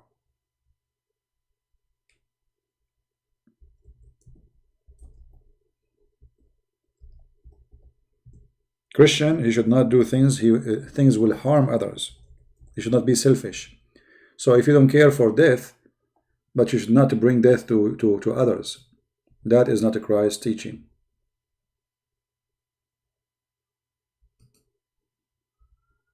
And if you want to pray, you can pray. Jesus said, go to your closet and pray. As simple as that.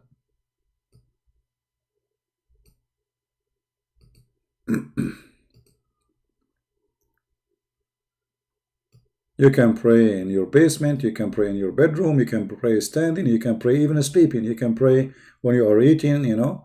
And you do not need to pray, you know, Jesus said, don't be the same, you know, as those who repeat their prayer, blah, blah, blah, blah, blah, you know, like Muslims. Don't do that. Don't repeat your prayer. That is not from God and not for God.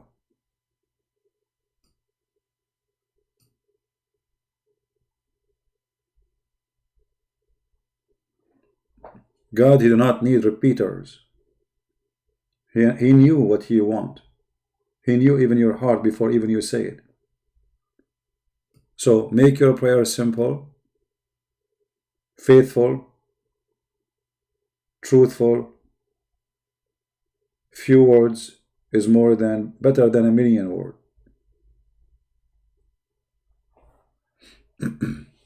Mosque whenever you go. Well, you know, where I am right now is not like a very busy, crowded place. And thank God, because I don't look good, so I'm not worried about anyone asking me for a hug. Okay, this is the benefit of being unbelievable. Nobody, nobody will hug me. That's it. This is the benefit, you see. So in the time of Corona, this is the benefit of look like very handsome like me. Nobody will give me a hug. Nobody will do that. That's it. Come on, this guy is scary. Looks scary. Hello. I go to the store, everybody get out. I go in the elevator, everybody get out. I go in the airplane, even the captain, he leave. He take the parachute, he jump. True story, by the way. Sahih Bukhari, brother.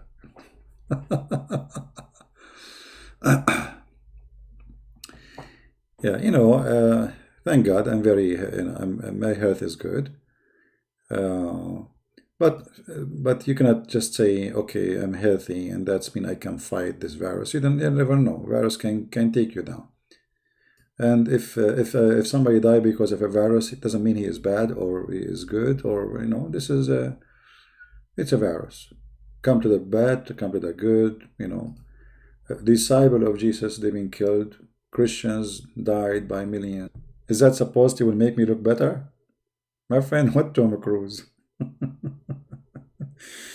Oh boy, I prefer to take a cruise full of Corona, not to look like Tom Cruise. What are you talking about, man? Why you want to be like Tom Cruise? By the way, you know, when you are a person who is attached to a famous star, you will see him handsome, but doesn't mean that he is really handsome. Because, you know, the look is not really what driving you as much it is this guy is famous, so they make him a star in your eyes. They make him look so handsome. If you look at most of those people who hang their pictures, they didn't even look good at all. Can I talk right now? My father is around. I cannot talk. Can you answer the above? Okay.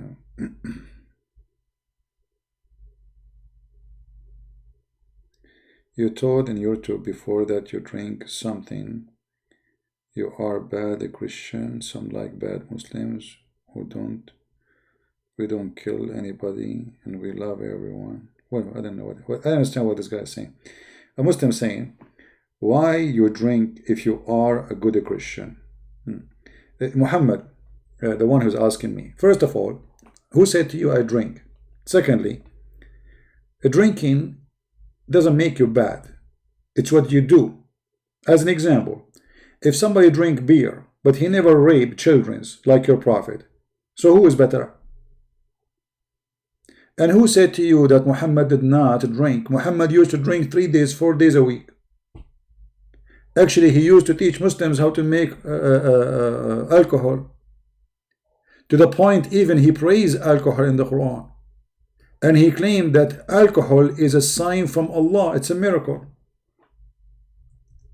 And it's a good money, blessed money. So a Muslim, he think because he is not drinking now, that's what make him a good guy. So here we go. Go and walk in the Middle East. Supposedly they don't drink. If you are a female, they will rip you apart. If you go in the bus, every scumbag will touch you. But you don't drink, brother. So those Muslims, they think, oh, we don't drink. We don't eat pork. Supposedly that make them better. My friend, go and look around you. Are you blind? And this is your Quran. Praising alcohol. Saying it is a sign from Allah. And it's a goodly provision. So if alcohol is bad and ugly, what kind of God praising alcohol? Is that a verse I made or it's in the Quran?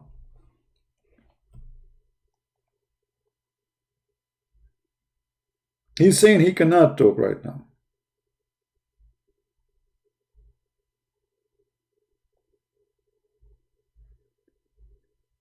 Then he said, question, why Prophet David and Solomon, they killed people? You idiot. The Quran and your Muhammad, he said that David even he killed a man to take his wife. So why Allah make him a prophet?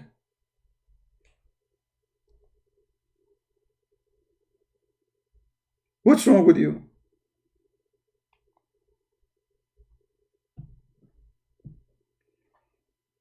And David in the Bible, he was a person who commits sin and he asked God for forgiveness.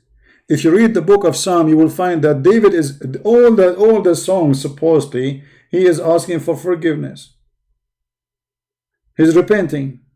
So who said that we say that David was a wonderful man? We don't say that. David was a killer. David was a womanizer. David was a bad man.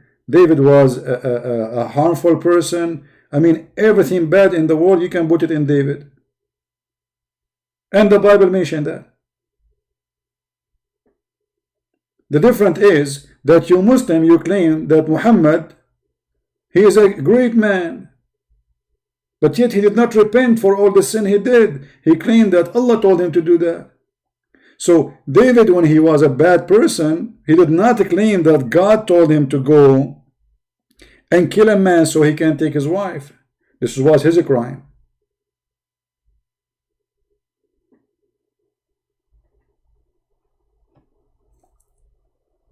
You Muslims, you claim that the crimes of Muhammad are not crimes, are good deeds.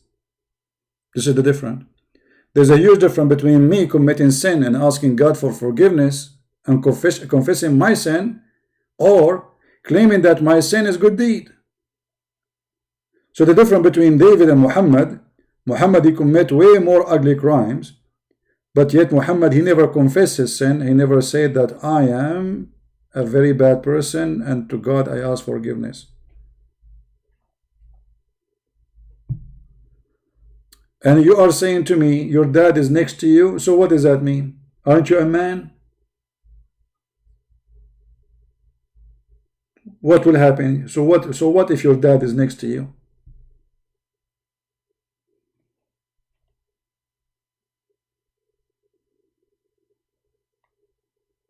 I mean, look at those questions he gave me. They are funny, stupid. Look at this question. Okay, if I want to read the Bible, which Bible I should read? I will purchase today and read. I will revert back to you in 1 week time. Okay, my friend, what the Bible you need to buy and read? Which Bible? There's nothing is called which Bible. Those are translation. We have only one Bible.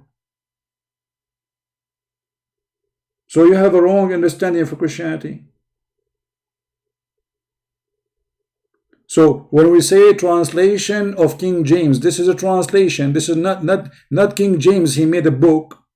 This is a translation. Like you say Yusuf Ali and etc. So which Bible? Anyone in your language? I don't know.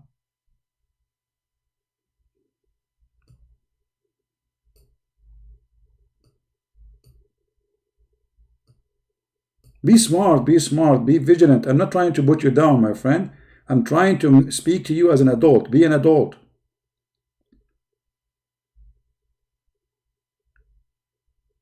If you speak English very well, he will go to the Bible in front of you.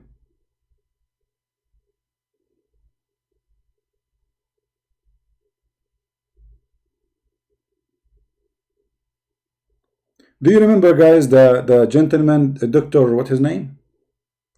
I forgot his name.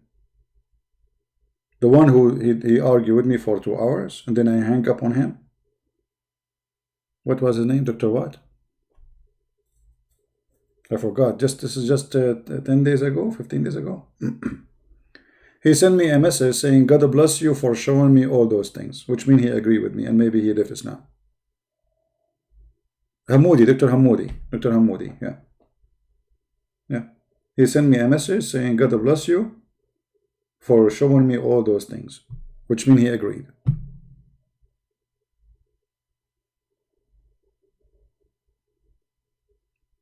But he made me upset. I spent 2 hours with him and he was playing all kinds of games. He didn't want to listen. But it's obvious. He's trying to play games. But then looked like he went by himself and he checked it out. I mean, okay, he could not resist that this is true. So he sent me a message saying, God bless you for showing me, which means he saw the truth and he is out of Islam. And I did not get a chance actually to text him after he sent me that. Let me search for his name, Dr. Hamoudi.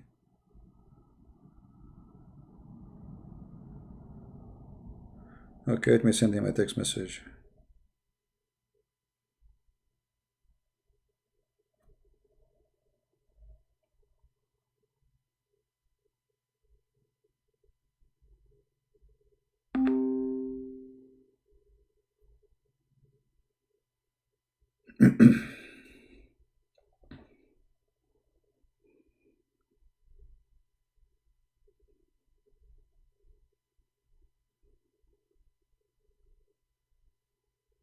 Yeah, I just sent him a text message.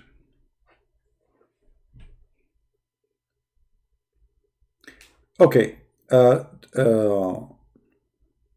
going to stop this broadcast and maybe tomorrow I will make a video about a debate happened between brother David Wood and a guy who's supposedly Christian. His name, I think, Samuel Nisan, something like this.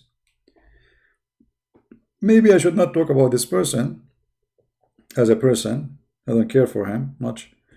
But I care that there are some Christians, they claim to be Christian, but they are deceiving people.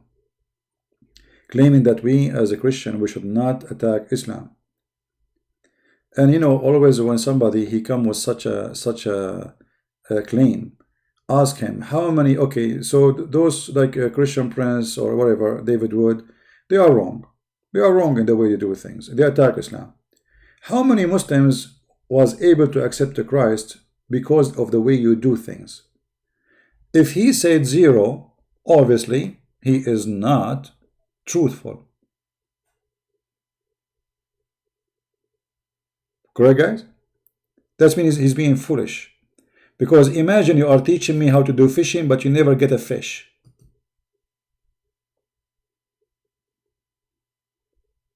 Right? So you are giving me a speeches about how to fish, but you yourself, you never get one.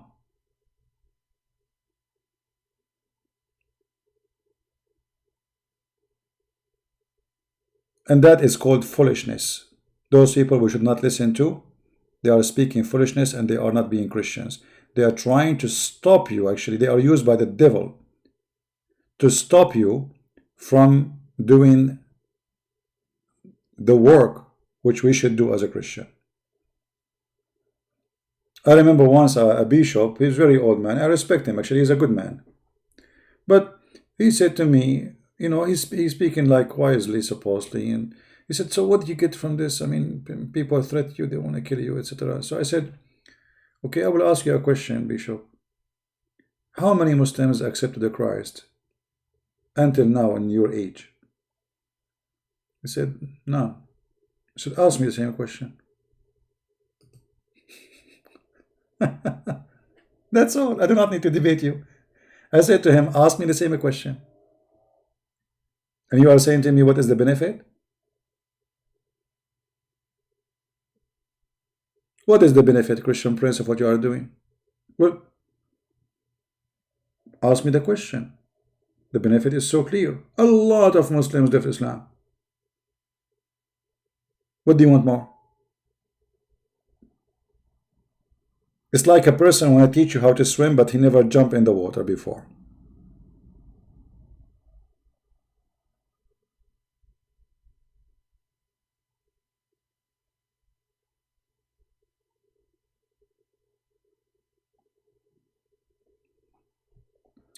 And Jesus, he mocked the liars. He exposed them. He called them, you are sons of snakes. He said to them, if you are, he was even speaking to the Jews, the real Jews who believe in the true God, not fake pagan people following Blackstone. Even they are real Jews, yet he said to them, sons of snakes, sons of vipers. If you are the sons of Abraham, you do the work of your father Abraham.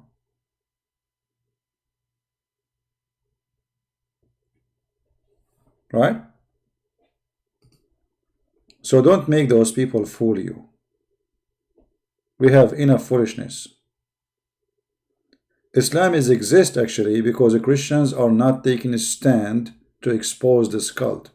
So a Muslim, he come to your child, and your child did not know anything about Islam. His family did not teach him. The church did not teach him. The priest did not teach him. So he go and he face a Muslim, and the Muslim, they start hitting him with the questions, and your child will be a victim of deception because he never been taught. Because we should not mock Islam. We should not say to a Muslim, you are wrong. He said in the video actually, we should, if we want to teach a Muslim that 2 plus 4 is 6, is not by saying it's not 7, not 8, not 10, by saying it is 6. That's stupid. Because first of all, this is not about mathematics, and your example is very silly.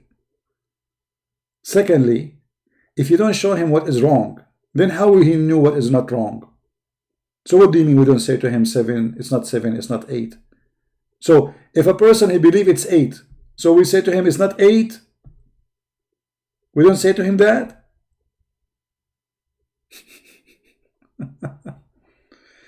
Anyway, maybe tomorrow I will try to make a video about him, so we can get those people busted. And don't listen to them. Never listen to those people. They come to you, they are like sheep, soft, kind, but they are like snake. I'm not saying this person is a snake. Maybe the devil is using him without knowing. But this is a snake teaching. This is not from God. We knew what Jesus said. Jesus said, from their fruits you shall know them. Jesus said, rebuke. Jesus said, share the truth. Jesus said, don't swear. Either you say yea, yea, or nay, nay. Jesus said, whoever denied the Father and the Son, he is an Antichrist. As simple as that. So if the person, he says, you are a son of a viper, that is not a Christian. That means Christ himself is not a Christ. Because he is the one who said that. So those evil ones, they quote a verse for you from the Bible, and they make it from the verse a story. It's a book, it's not a verse. You want to learn about Jesus, you read his words, not a verse only. Otherwise, this verse will be misquoted, misused by a liar.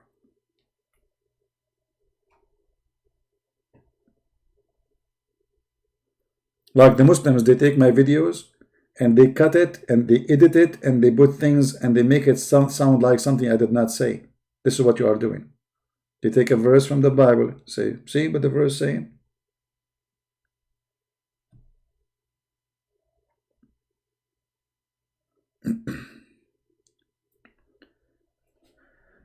Anyway, I think we have enough for today. I will change the timing for the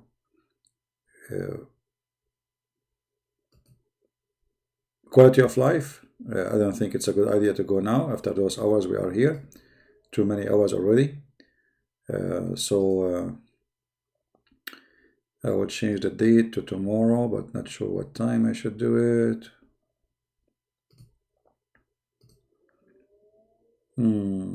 What time tomorrow I will do it? Okay, I will do it maybe. Oh, okay, I forgot to tell you something. There's a new song I just wrote right now, and I would like to share it with you. Nobody know it, you know? Nobody know it. Nobody know, nobody know, nobody know, nobody, da-da-dum, nobody. This is a new song, by the way. This is a brand new, just now. It's not like in the market yet. It's unbelievable. Very new song. 9 p.m. 9 p.m. What time? Which country? Hello? Do you think we have one time, my friend? What 9 p.m.? You have to tell me 9 p.m. according to what? Are you thinking like Muhammad now? 9 p.m. There's many 9 p.m. brother. Okay. 9 p.m. Eastern time, Western time, Indonesia time. What 9 p.m.? 9 p.m. maybe you are saying like 9 a.m. in the morning in USA.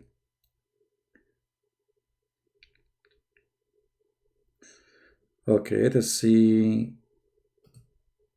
We will make it morning time in USA is going to be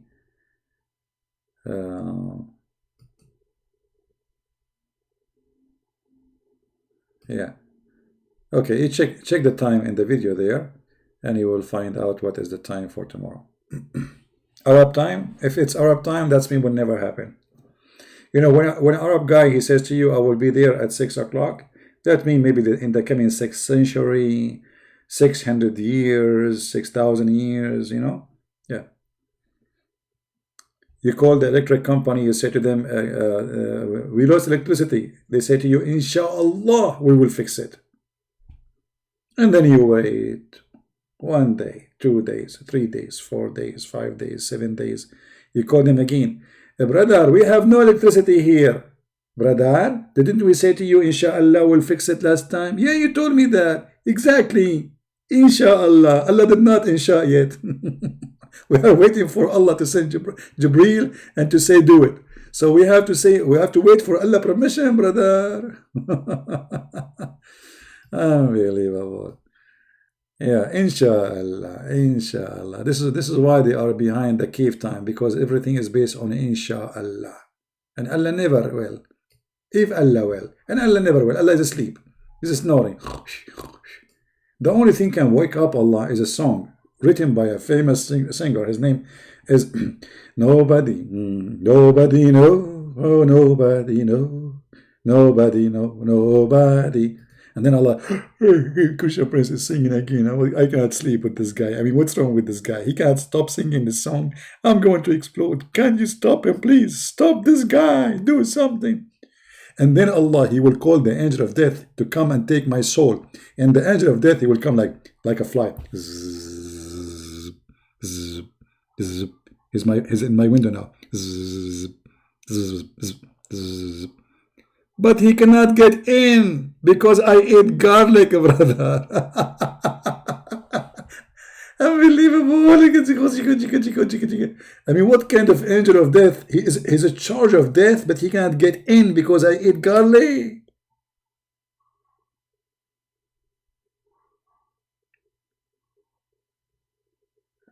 Mean. Look like Allah did not have angels, he have Dracula. By the way, how many of you know the true story of Dracula? I went to the castle of Dracula. Actually, I took a video there too. Dracula was not a bad person, and all those fiction lies about him, it's lies. This is not true. You know, garlic and killing people, sucking their blood, crazy stuff. No, Dracula is a good man who fought the Turkish occupation. And he really sacrificed a lot to fight the occupation of the Turkish. And this is how the media can corrupt a real person story. Fabricate a story about him. This person is not a bad person. Yeah. He is not a bad person. But a movie make you believe in things which is absolutely false. So never take your stories from movies. Never. Yeah, the person was fighting the Turkish occupation, and the Turkish, they hate him to death. You know?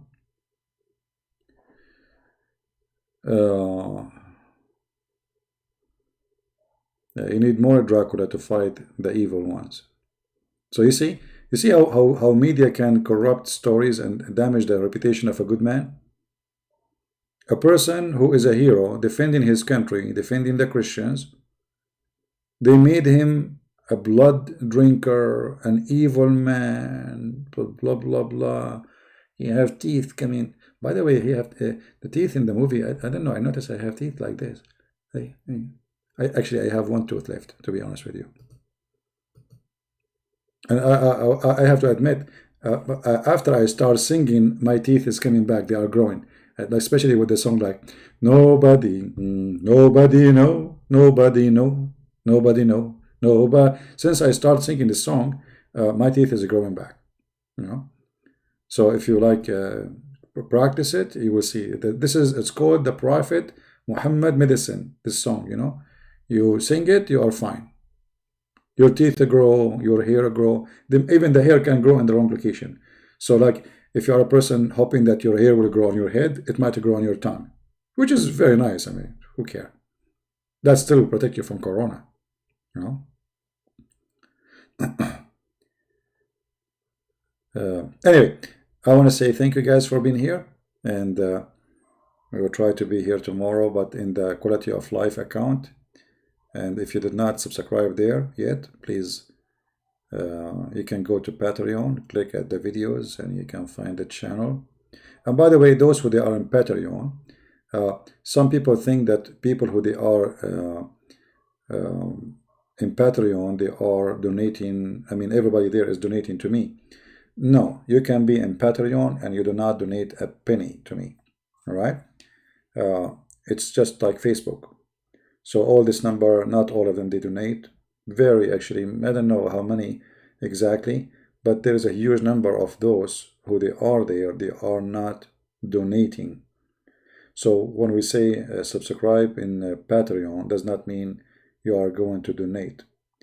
Still, you can be updated, etc.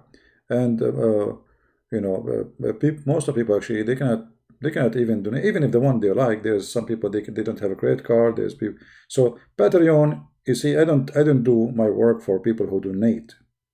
I do my work for all of you. You are poor, you are rich, you have money, you don't have money. I don't care. I don't care really. You know, the one who donate, I appreciate them. They support what I do, and that is very blessed. You know, a great blessing from the Lord, using those good people. But those good people, they themselves, they want me to do my work for everybody.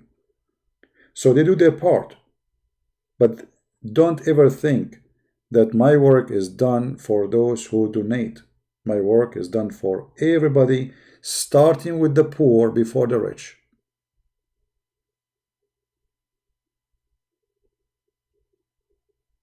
All right? So this is why we say download my videos. And if I can give even my books for free, I give them for free. You know, I will never like treat people differently because of donation. That will never happen.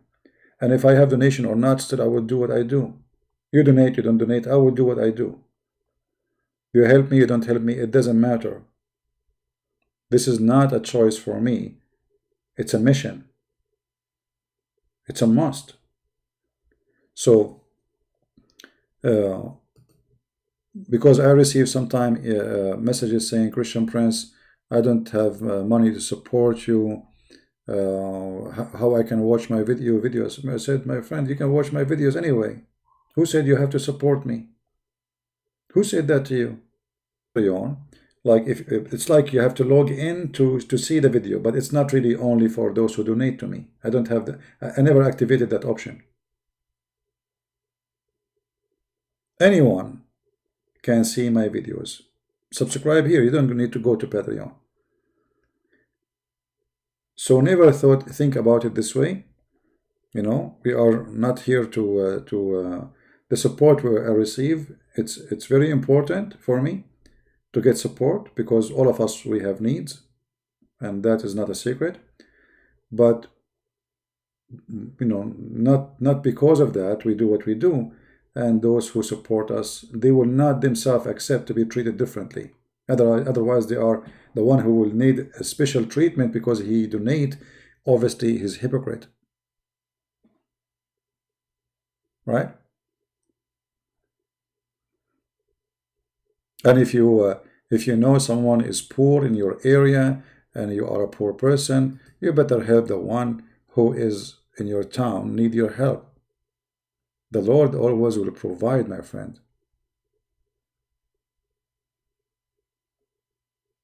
Like now we have this corona madness. There is people, they have no job. There is people, there's old people, they cannot go in the store. They are afraid to get out because this disease can target easy the old ones. So we have a duty as a Christians. We have a duty, very important duty. And actually, right now, because of this corona, can be a great opportunity for us to reach out to people who need help, to be a real Christians. If you have extra money, you can buy some food for somebody, buy food for somebody. If you know an old woman, old man, they have no family, nobody to take care of them, take care of them. And you will receive an amazing blessing from the Lord. And you are not doing it, by the way, because you are waiting the Lord, he will give you a reward. No, but he will anyway. For he said, I was hungry and you feeded me. I was a prisoner and you visited me. I was sick and you came to me. I was a stranger, you took me in. All those things you do it to anyone, you are doing it to Christ. So when we help each other, doesn't mean that we help a person because we are waiting for an exchange. He will do something for me. That is not a Christian fellowship. A Christian, he help no matter what is the response. I help Muslims. Some of them, they pray for my death. Some of them, they wish they can kill me. But I still love them and I will help them. And many of them, they leave Islam and they come to Christ. I'm not expecting from them anything positive. But still, I do my duty. So if we help Muslims, what about helping Christians, poor Christians in your area? People who have no family. An old woman, she cannot get out. An old man, he have nobody to take care of him. Imagine that one day, you yourself, you get old and you have nobody. What do you think if nobody comes to your door? In a time where nobody dare to go in the school and in the street. Think about it, it's you. Because trust me, what you do today is going to come back to you tomorrow.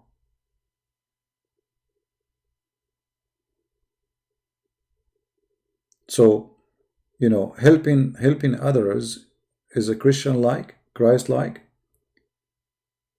and will give you a rejoice, a happiness in the time of sadness.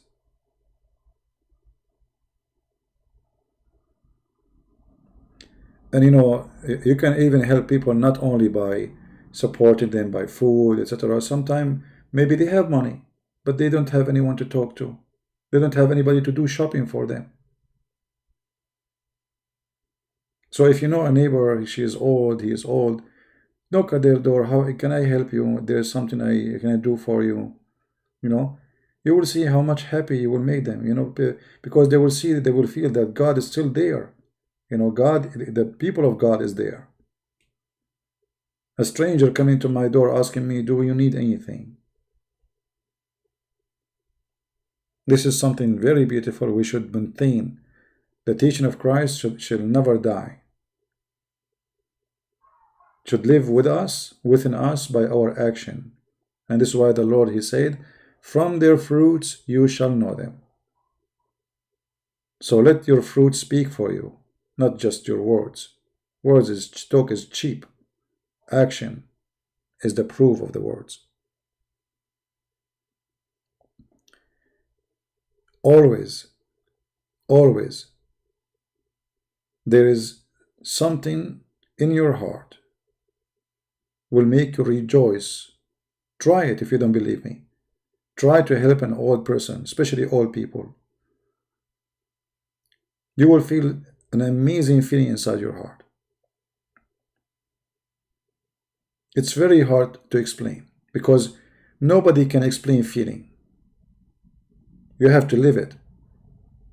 Help somebody poor, somebody old, and you will see how you will feel. You will really have a very wonderful experience. And I say that the Lord is going to bless you for sure. So if you are a person even donating for me, but yet you know that there is somebody old next to the door to you, close to you, please take the donation you want to give it to me and give it to that man. He deserves it more than me.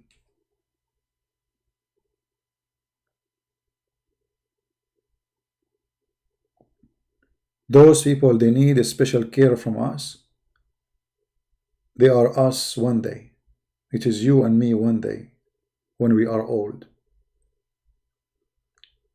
See yourself there.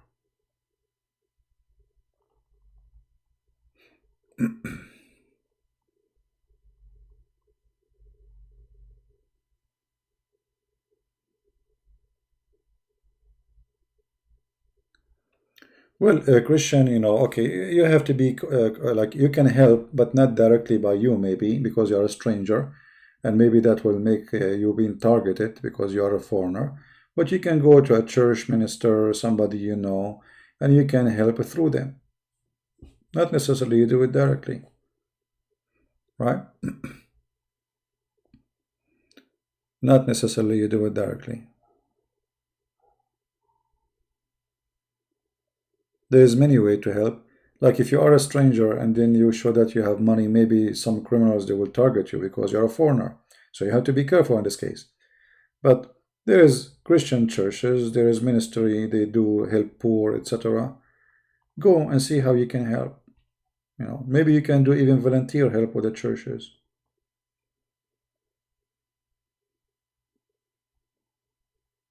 There's many amazing Christians. They go and they teach in faraway villages, and I mean, there is many ways you can do.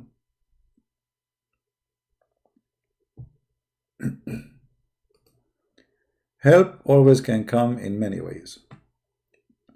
Always you have to be vigilant, smart, and don't cause harm to you or to those who you are helping. So every place, every situation is different. So it's you who make the decision how it's going to be. It's not just go and just jump and help. You cannot do that. And as you said, people sometimes they get scared from you. Like, who are you? Right? So you have to make it in a smart way where you will not make those people fear you, because it is not normal for a person to say, I want to help. Right?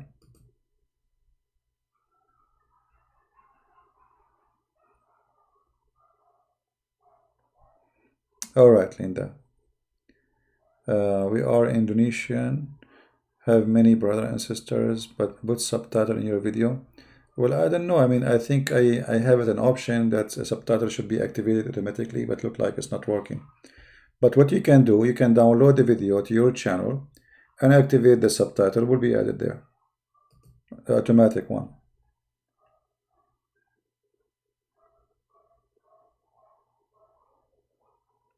All right, my friend from Pakistan, he's saying his sister, she have symptoms of coronavirus. You see, in our heart, we pray for everybody, sick or not.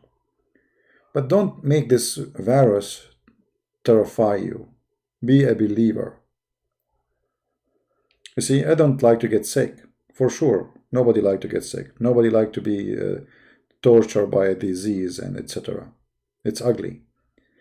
But don't make the fear of illness kill you before the illness itself.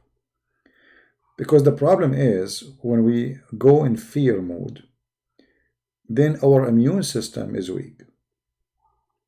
You see, when you are like, you remember Muhammad, he says, I was victorious by terror.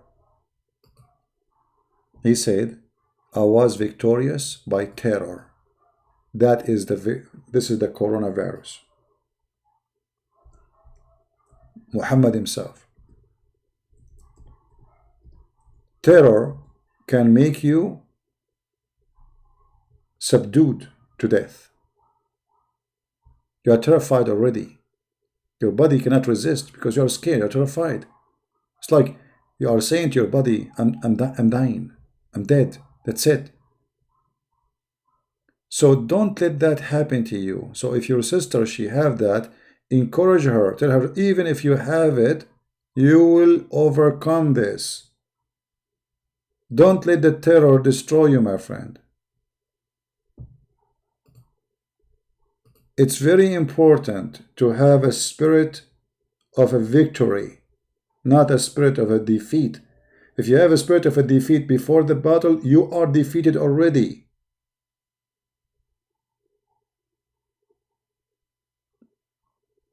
Do you understand me? You cannot fight anything if you are already terrified.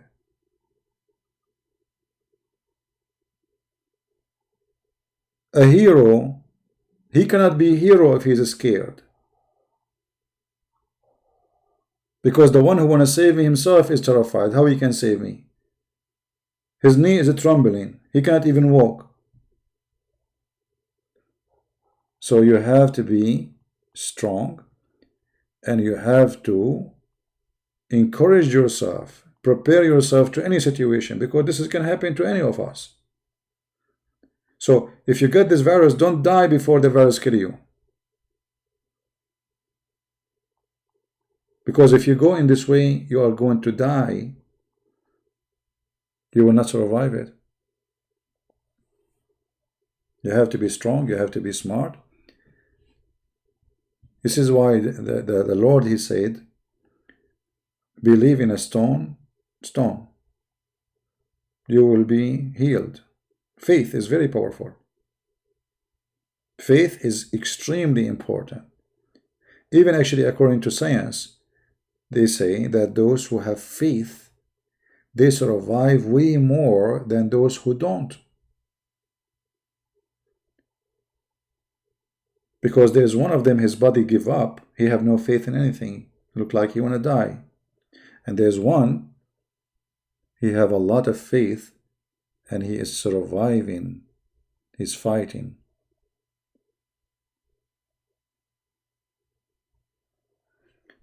Maybe we should make a special video about this. And this is, by the way, for everything, not only about viruses and corona. Failure starts from you believe that you are going to fail. This is when you do fail. The second you feel that, or you convince yourself that you are going to face a failure, this is the time before the failure happens, you fail already. So you have to be careful, stay strong. Even if this ugly virus came to your life, God forbid, don't be terrified and don't be scared. Your faith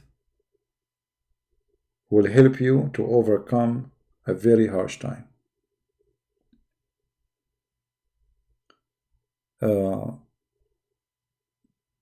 Me myself, I went through a lot of ugly stuff in my life. A lot of ugly stuff. I should be dead long time ago. Way long time ago. Those who run away from death, they are dead. And the one who never run from it is not. Always your fear chase you. Your fear is your enemy. Number one enemy is your fear.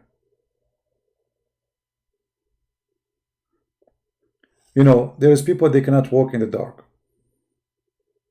Right? But the dark is not different from the daytime. Except you don't see. So because you have fear, you are a new person. You are a different person. You are not the person we know in the daytime. Fear, my friend, can change you, can humiliate you, can make the big man small tiny rat.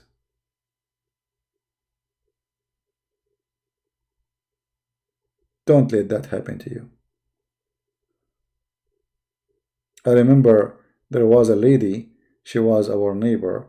She go and throw her garbage in the street at dark at night. The lady, the woman, she is doing it. So I asked her, why you are throwing the garbage? Where is your husband? She said he is afraid to get out at night. What a man. I feel sorry for her. The potato is scared to get out at night. The woman, she get out to throw the garbage. So the man is not a man no more, just because of fear. This is what fear can do.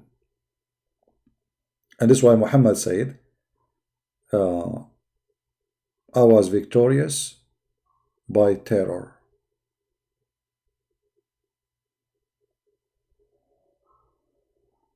People, they knew that the terrorist Muhammad is coming because they have fear. They surrender. They don't even fight him. Right?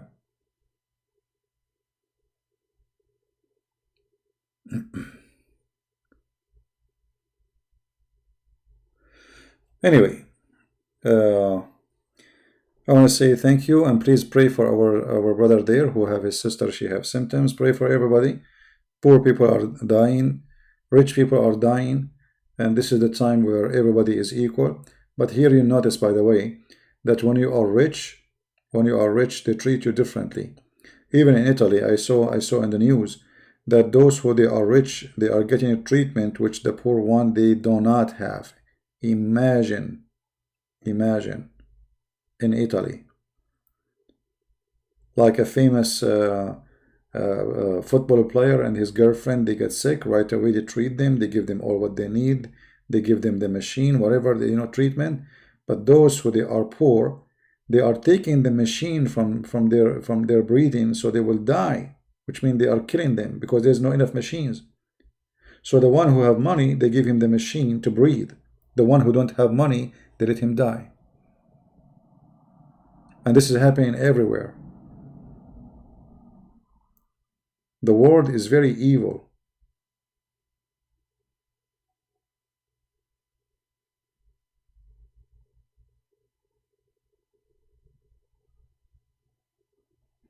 Very evil. Thank you guys for being here. And I will see you maybe tomorrow. God is willing. Christ is Lord. And Islam is getting busted. And don't forget to download the videos before we take them down. God bless you. Take care. Bye-bye.